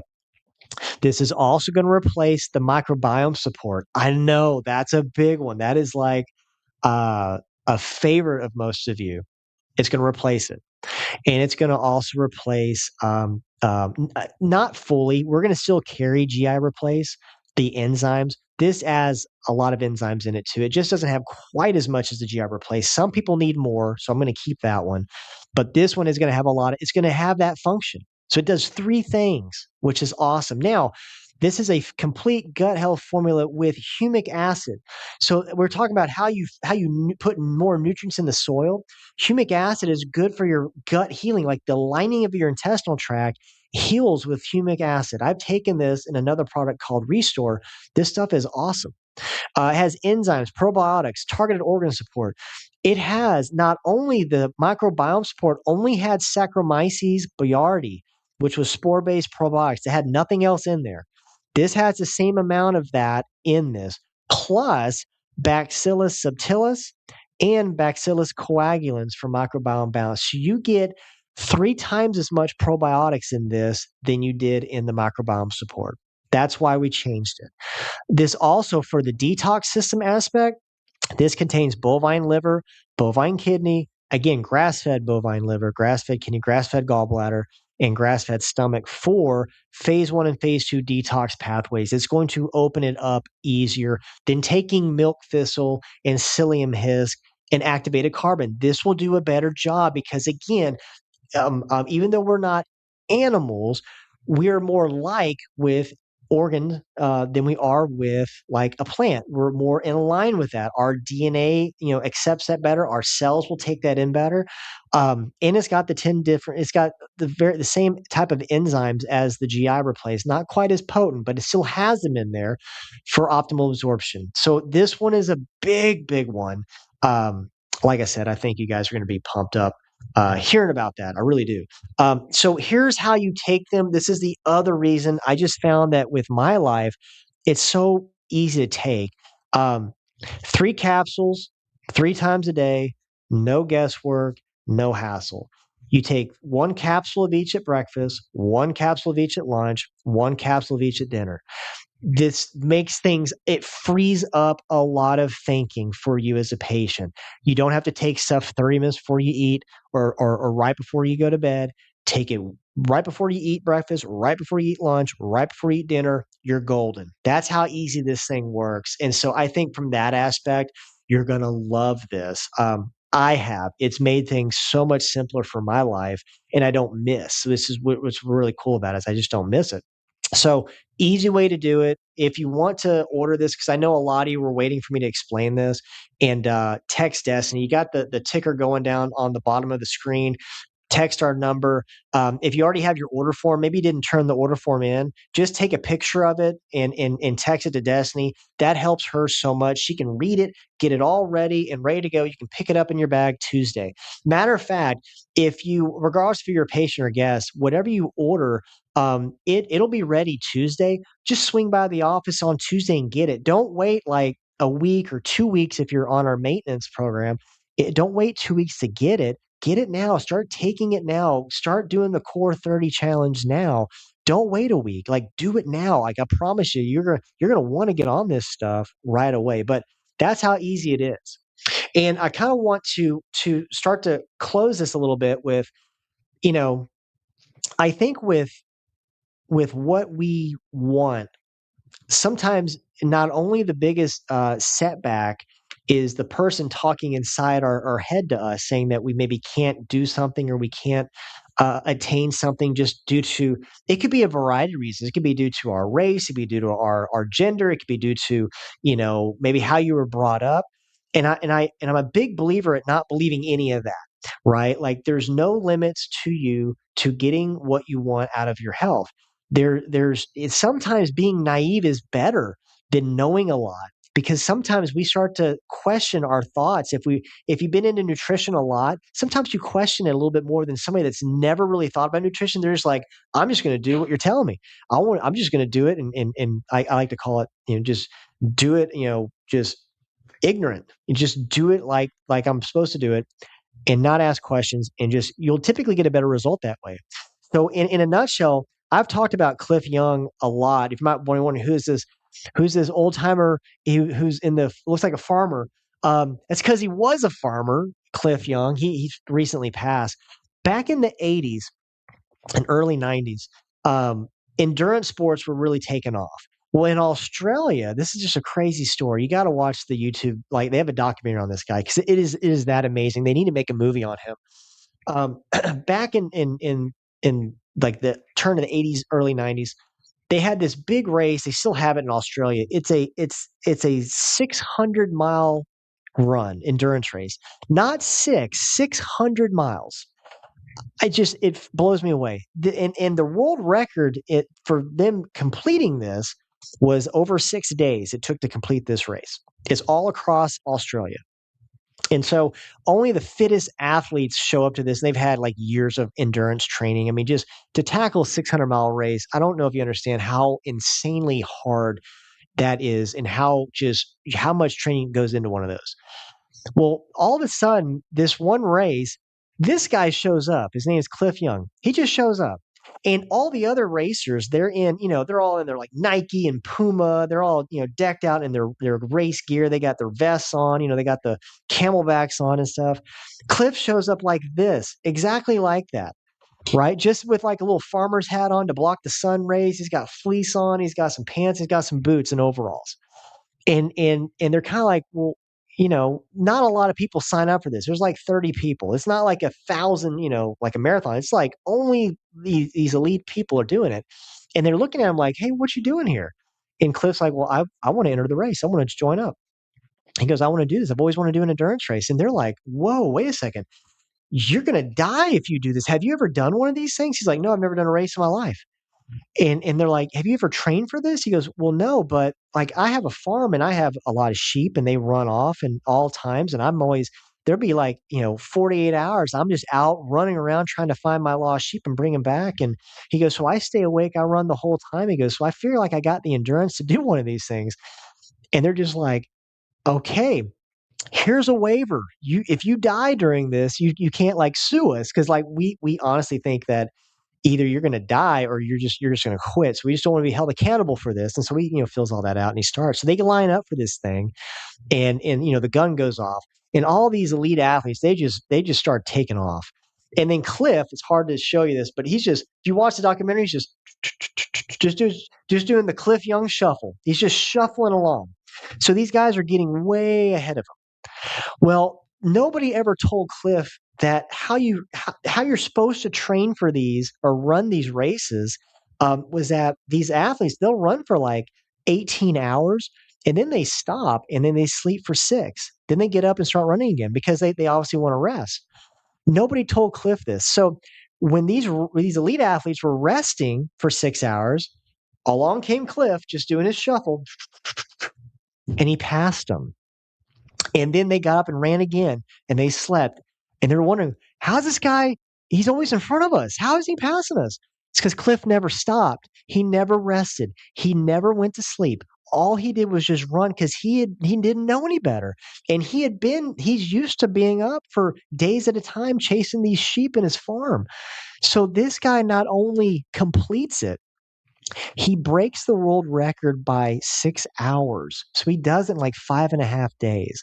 And he won a lot of long distance endurance stuff in his later years. And he was in his 60s when he started, when he did that race for the first time. So I love that story. They should make a movie on it because I'm not doing it justice. But it's just, sometimes you don't need to listen to anybody. You just need to just do what you believe is right in your heart, get some guidance, but don't let people tell you can't do anything. If you have the will, you got the way. And that kind of goes into this part of the Core 30 challenge, which is really there's three layers to getting what you want out of this. There's the central part, which is really like your identity. Who do you want to be at 80 or 90 or 70? Who do you want to be? And the process is more like, okay, I want to be like this.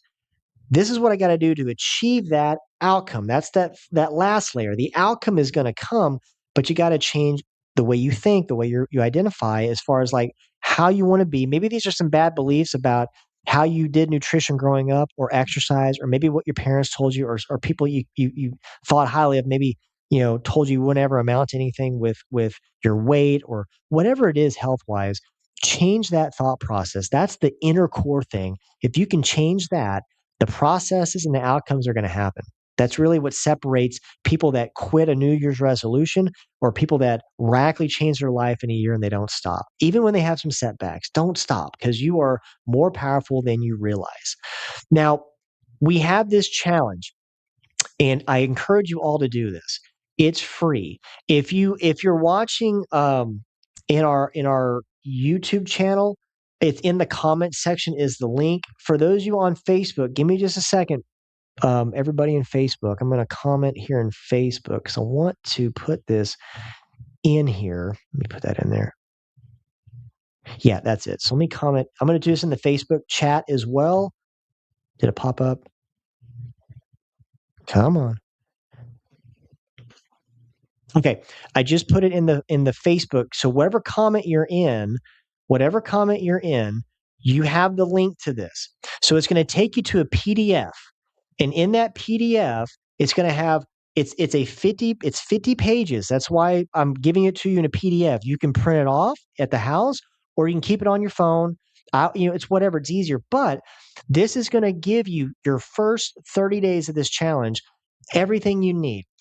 So this is going to give you a workout every day based on the maxt3.com workouts. So you'll have a QR code you'll scan and it takes you to the workout of the day. That's why make that free account. So when you scan the QR code, it goes right to your account and goes right to a video. That's your workout for the day. Awesome. It's done for you. You don't have to think. Super easy. Also, this is going to give you your 30 days of meal planning of what to eat. It has a lot of extra recipes that aren't even in our book, are on this Core 30 challenge in that PDF. So you're going to have access. So that's why it's a lot of pages, a lot of it's recipes. But it also is going to have some journaling every day on maybe things that you had success with, maybe things you struggled with. But by the time that you're journaling this and you're seeing all the good stuff you're doing, you're going to be having some transformative lifestyle changes here by 30 days. And like I said, a lot of you are going to be like, I don't want to stop. I want to stay on this thing. I can tell you, I can brag a little bit about Shanna. Um, we've been going through a huge change in our lives, especially with our health the last couple of years. But my wife, I'm so proud of her because she is so like doing above and beyond what I thought she would be doing a couple years ago. And for most of you don't know, I've told some of you this, but like my wife went from one way of eating to the extreme opposite. And it wasn't until her health got bad enough eating one way She started doing this in 2018. She was becoming a vegetarian. And again, nothing against vegetarians, not, but it's just my wife did this and did it for 6 years, and every metric of her health got worse and worse and worse and really bad till I was really scared and worried about her. Till about 2023, she had a big health scare. Then I hit my head about 2 weeks later, almost died, had a huge health scare. And we both realized at that point that A, we were lucky enough to survive both those health scares. But number two was that what we're doing just isn't working. We got to figure out why. And this wasn't like we were eating bad. We just weren't eating the way that I'm talking to you about, extreme. So my wife, I kept telling her, you got to up your protein and your fat, like especially protein. We got to start doing some animal based protein. You just have to. And because she wasn't doing any, I reduced mine a lot over those 8 years or over those 6 years, and it was starting to really affect me. Well, she started really changing this around, and I'm so proud of her. And it started like, guys, it started off as just having a like little chunk of chicken, and she hadn't had it for 6 years. Her body wouldn't make enzymes to break it down, so it was a struggle for her to even eat one piece. Mind you, it took 3 months for her to actually be able to digest a piece of steak. It took that long. We had to supplement her with digestive enzymes, betaine hydrochloride, every meal just to get a little bit in. She stuck with it when everything in her being told her, like, I just can't do this. My body can't do this, but she stuck with it. And then we started doing more ketogenic, advanced plan, very strict on cutting out the carbs and the sugar. But then as of April of last year, we're coming up on a year where she went the furthest extreme of keto. She actually went full carnivore, which is just animal protein and animal fat and a ton of it. And I can tell you something, that my wife, it has radically changed her life in this last year. I'm so proud of her. She has gone from, I mean, you just name something that function wise, it has gotten so much better with her.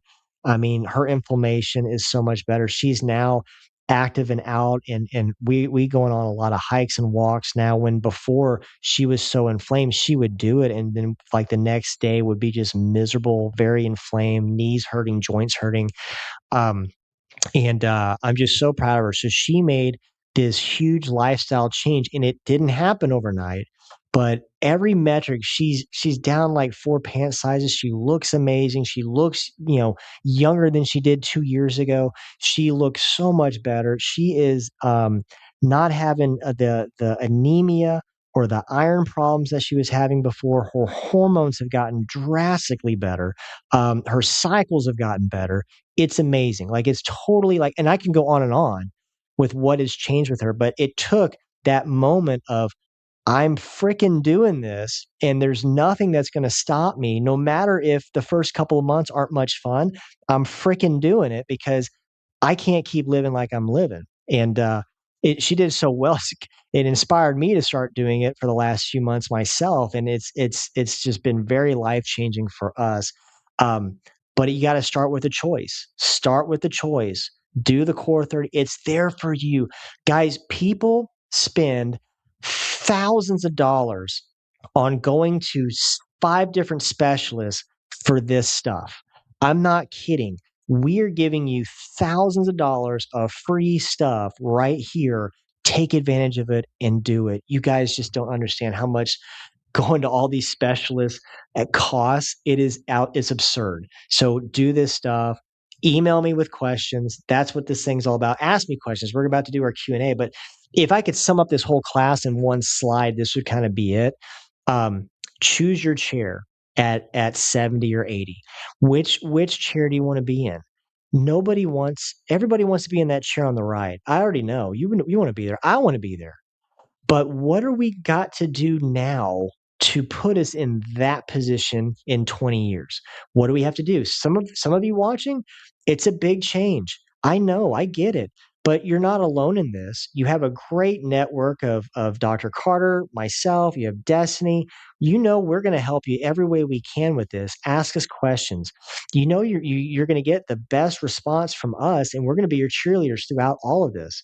But those of you that are maybe thinking you might be in that wheelchair and disabled and not being able to be free to do what you want to do the 30-day challenge. Start that. Guess if you haven't had your spine examined, that is a huge starting point for all of this. You got to make sure you can move and do your stuff as you age.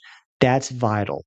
If you haven't been a patient in our office, take advantage of that. Call the office, schedule your exam.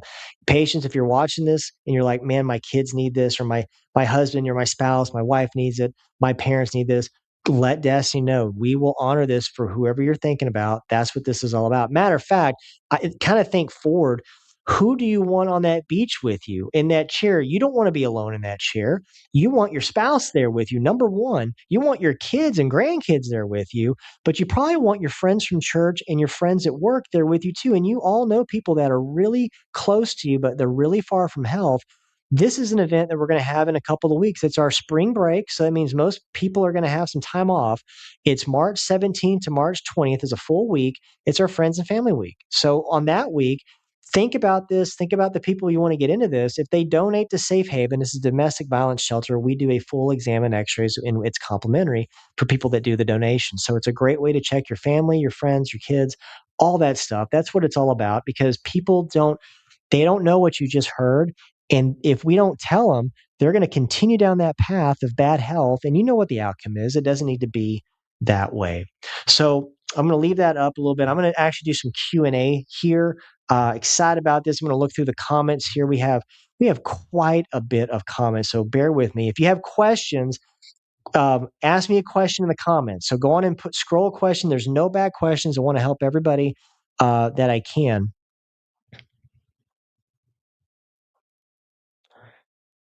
Let's look through here. Ron, I know you were one of the people that asked me about the new resources. I love it. I love it. Awesome. Yay, Miss Brenda. So glad this is your first class to get on. Oh, you as well, Greg. Yes, buddy. I'm so excited you got on this one, man. Very nice. Very nice. Nice.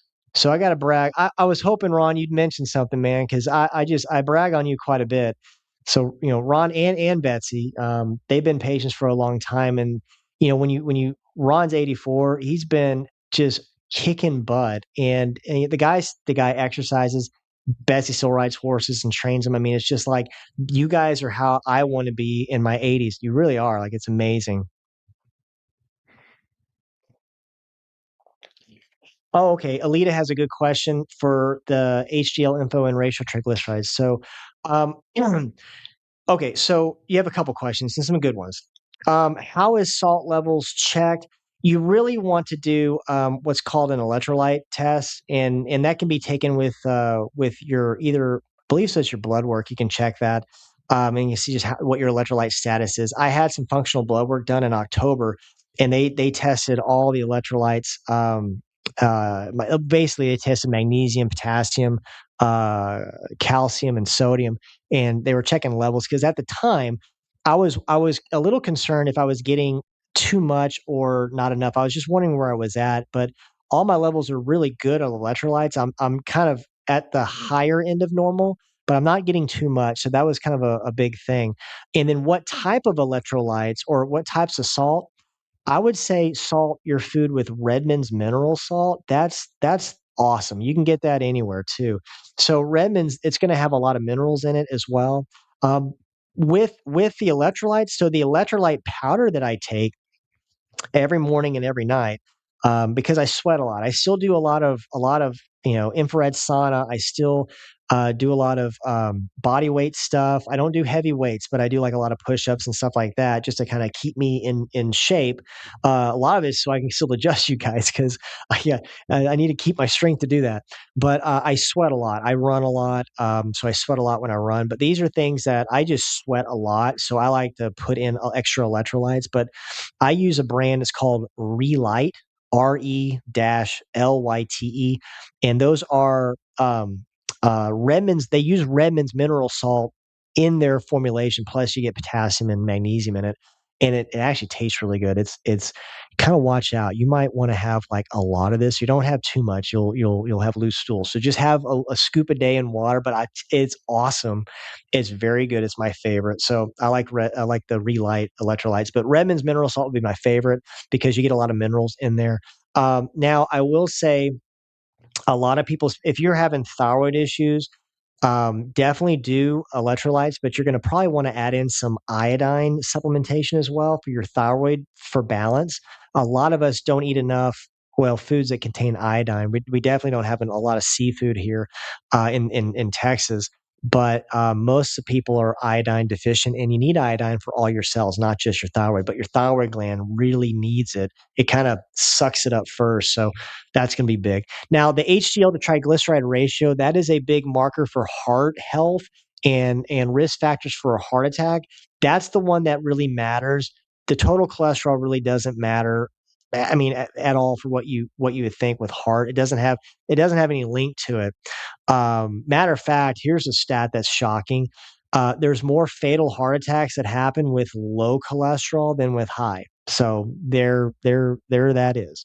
But the HDL to triglyceride ratio, if you want to, don't try to factor this. If you just type into your Google search HDL to triglyceride ratio, one of the first things pop up is a calculator. So you take your HDL number and then you plug in your triglyceride number for your lab work, and it does the calculations for you, and it gives you a number. You want to be less than 2. That's kind of the you're not at risk, less than 2. If you're higher than 2, there's risk. If you're higher than 3, there's a lot of risk. So that's kind of where you want to focus in. So that was a lot of good questions there. Let's hear.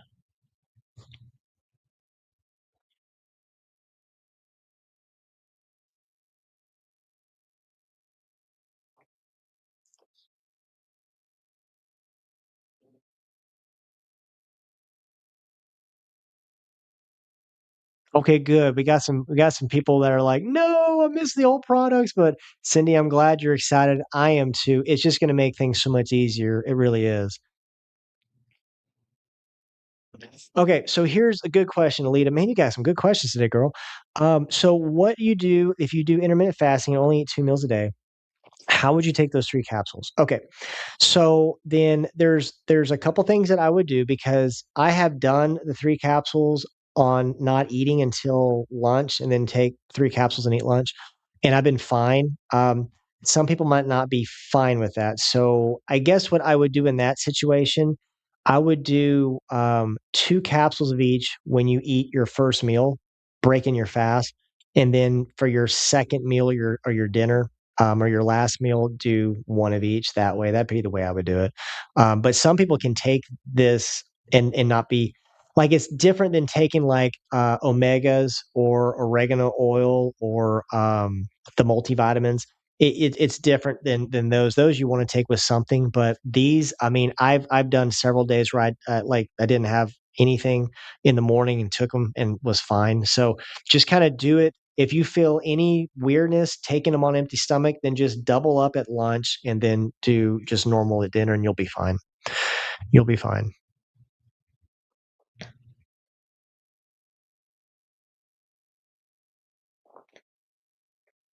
I love it, Ron. Man, you keep it up. Like the sky's the limit, buddy. Just keep it up. I love it. Yeah, Miss Patricia and Doug, you guys were just talking to me about longevity yesterday, and just I tell you what, it's awesome.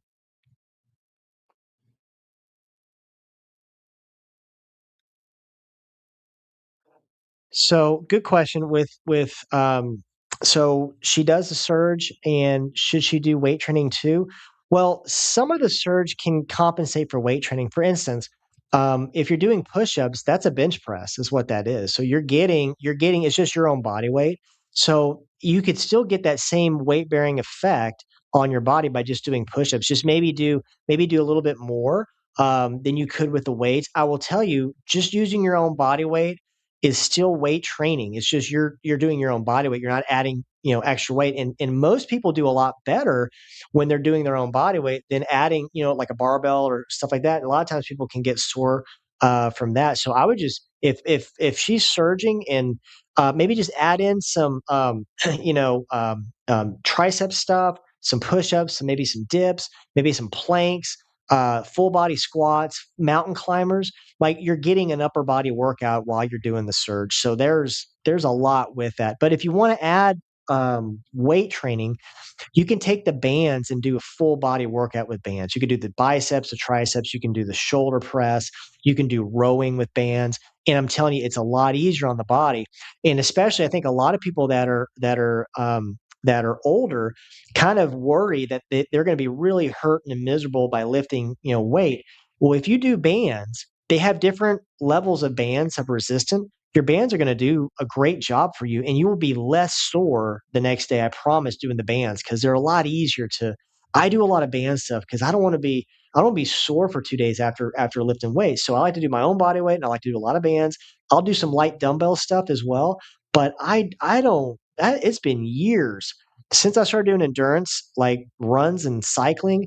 I don't lift heavy because I just feel better not lifting heavy. Now that's not everybody, but that's me personally, and I think that's a lot of you will feel better just doing bands and stuff. Okay. So, Miss Cindy, great question because I figured we get some of these. Do you continue to take D3 and CoQ10 with these new supplements? If it was me, because you're getting so much probiotics in about two or all three of these have probiotics, but um, the digestion one has just the most. Um, Instead of the D3 probiotic that we do carry, you can just do a couple drops of the liquid and be fine. That would be fine. That could replace that. And with the CoQ10, yes, actually, I would say you could stop the CoQ10 since you're getting the PQQ with the cellular health and longevity. Yeah, yeah, it's that good. Oh, that's the same question.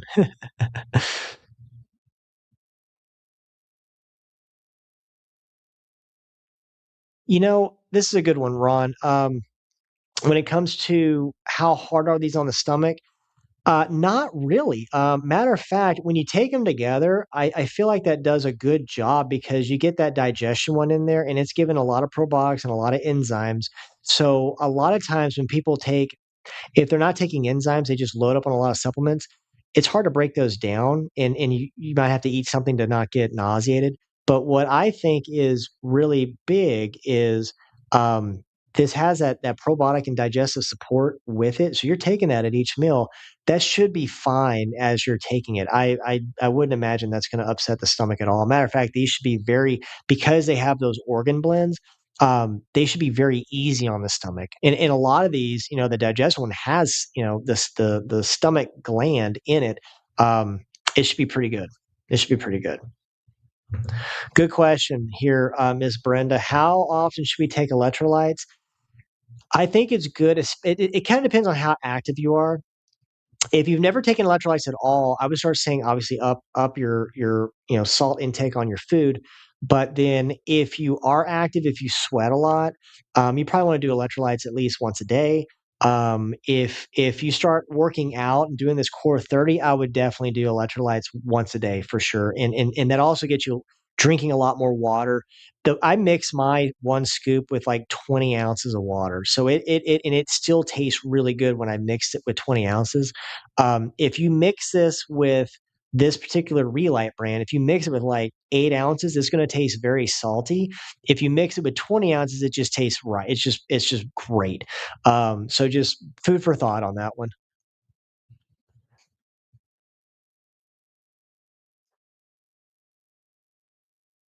Yeah, it's a great question, Miss Andrea. Hi, Andrea. So glad you're on.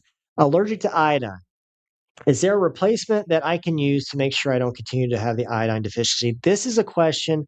I tell you what, do me a favor because I find that depending on email me.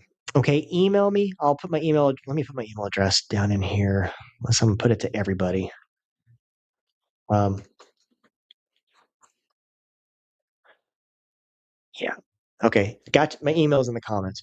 Email me on this because I want to know a couple things. I want to know um, is doctor told you this or have you found this out a different way?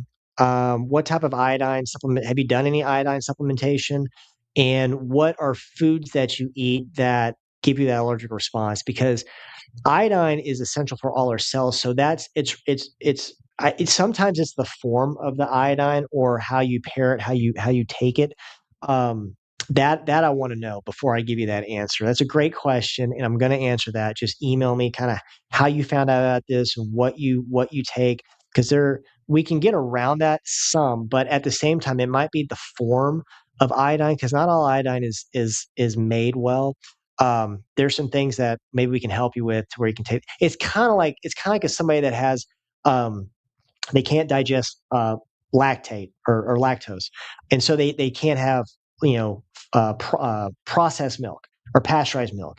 But a lot of times you give them raw milk, they handle that better because it hasn't been messed with. So sometimes iodine is messed with and we don't tolerate it well. So just email me that. I think it's a great question. I am gonna answer that. Yeah, you still want vitamin D and C. That's a good question, Miss Brenda. I would still do that, but obviously get outside. We're gonna have an early spring, I think. Get outside, get that vitamin D. You can get it naturally. We have liquid D drops that are so easy to take as well. Yes, Alita, they are a 30-day supply of the foundational three. Yes. Yeah. Man, you guys have some great questions. I'm so excited y'all stayed with me on this. I was excited to bring it to you. Any more questions, I wanna give this. This is my email address, so if you have any questions, email me.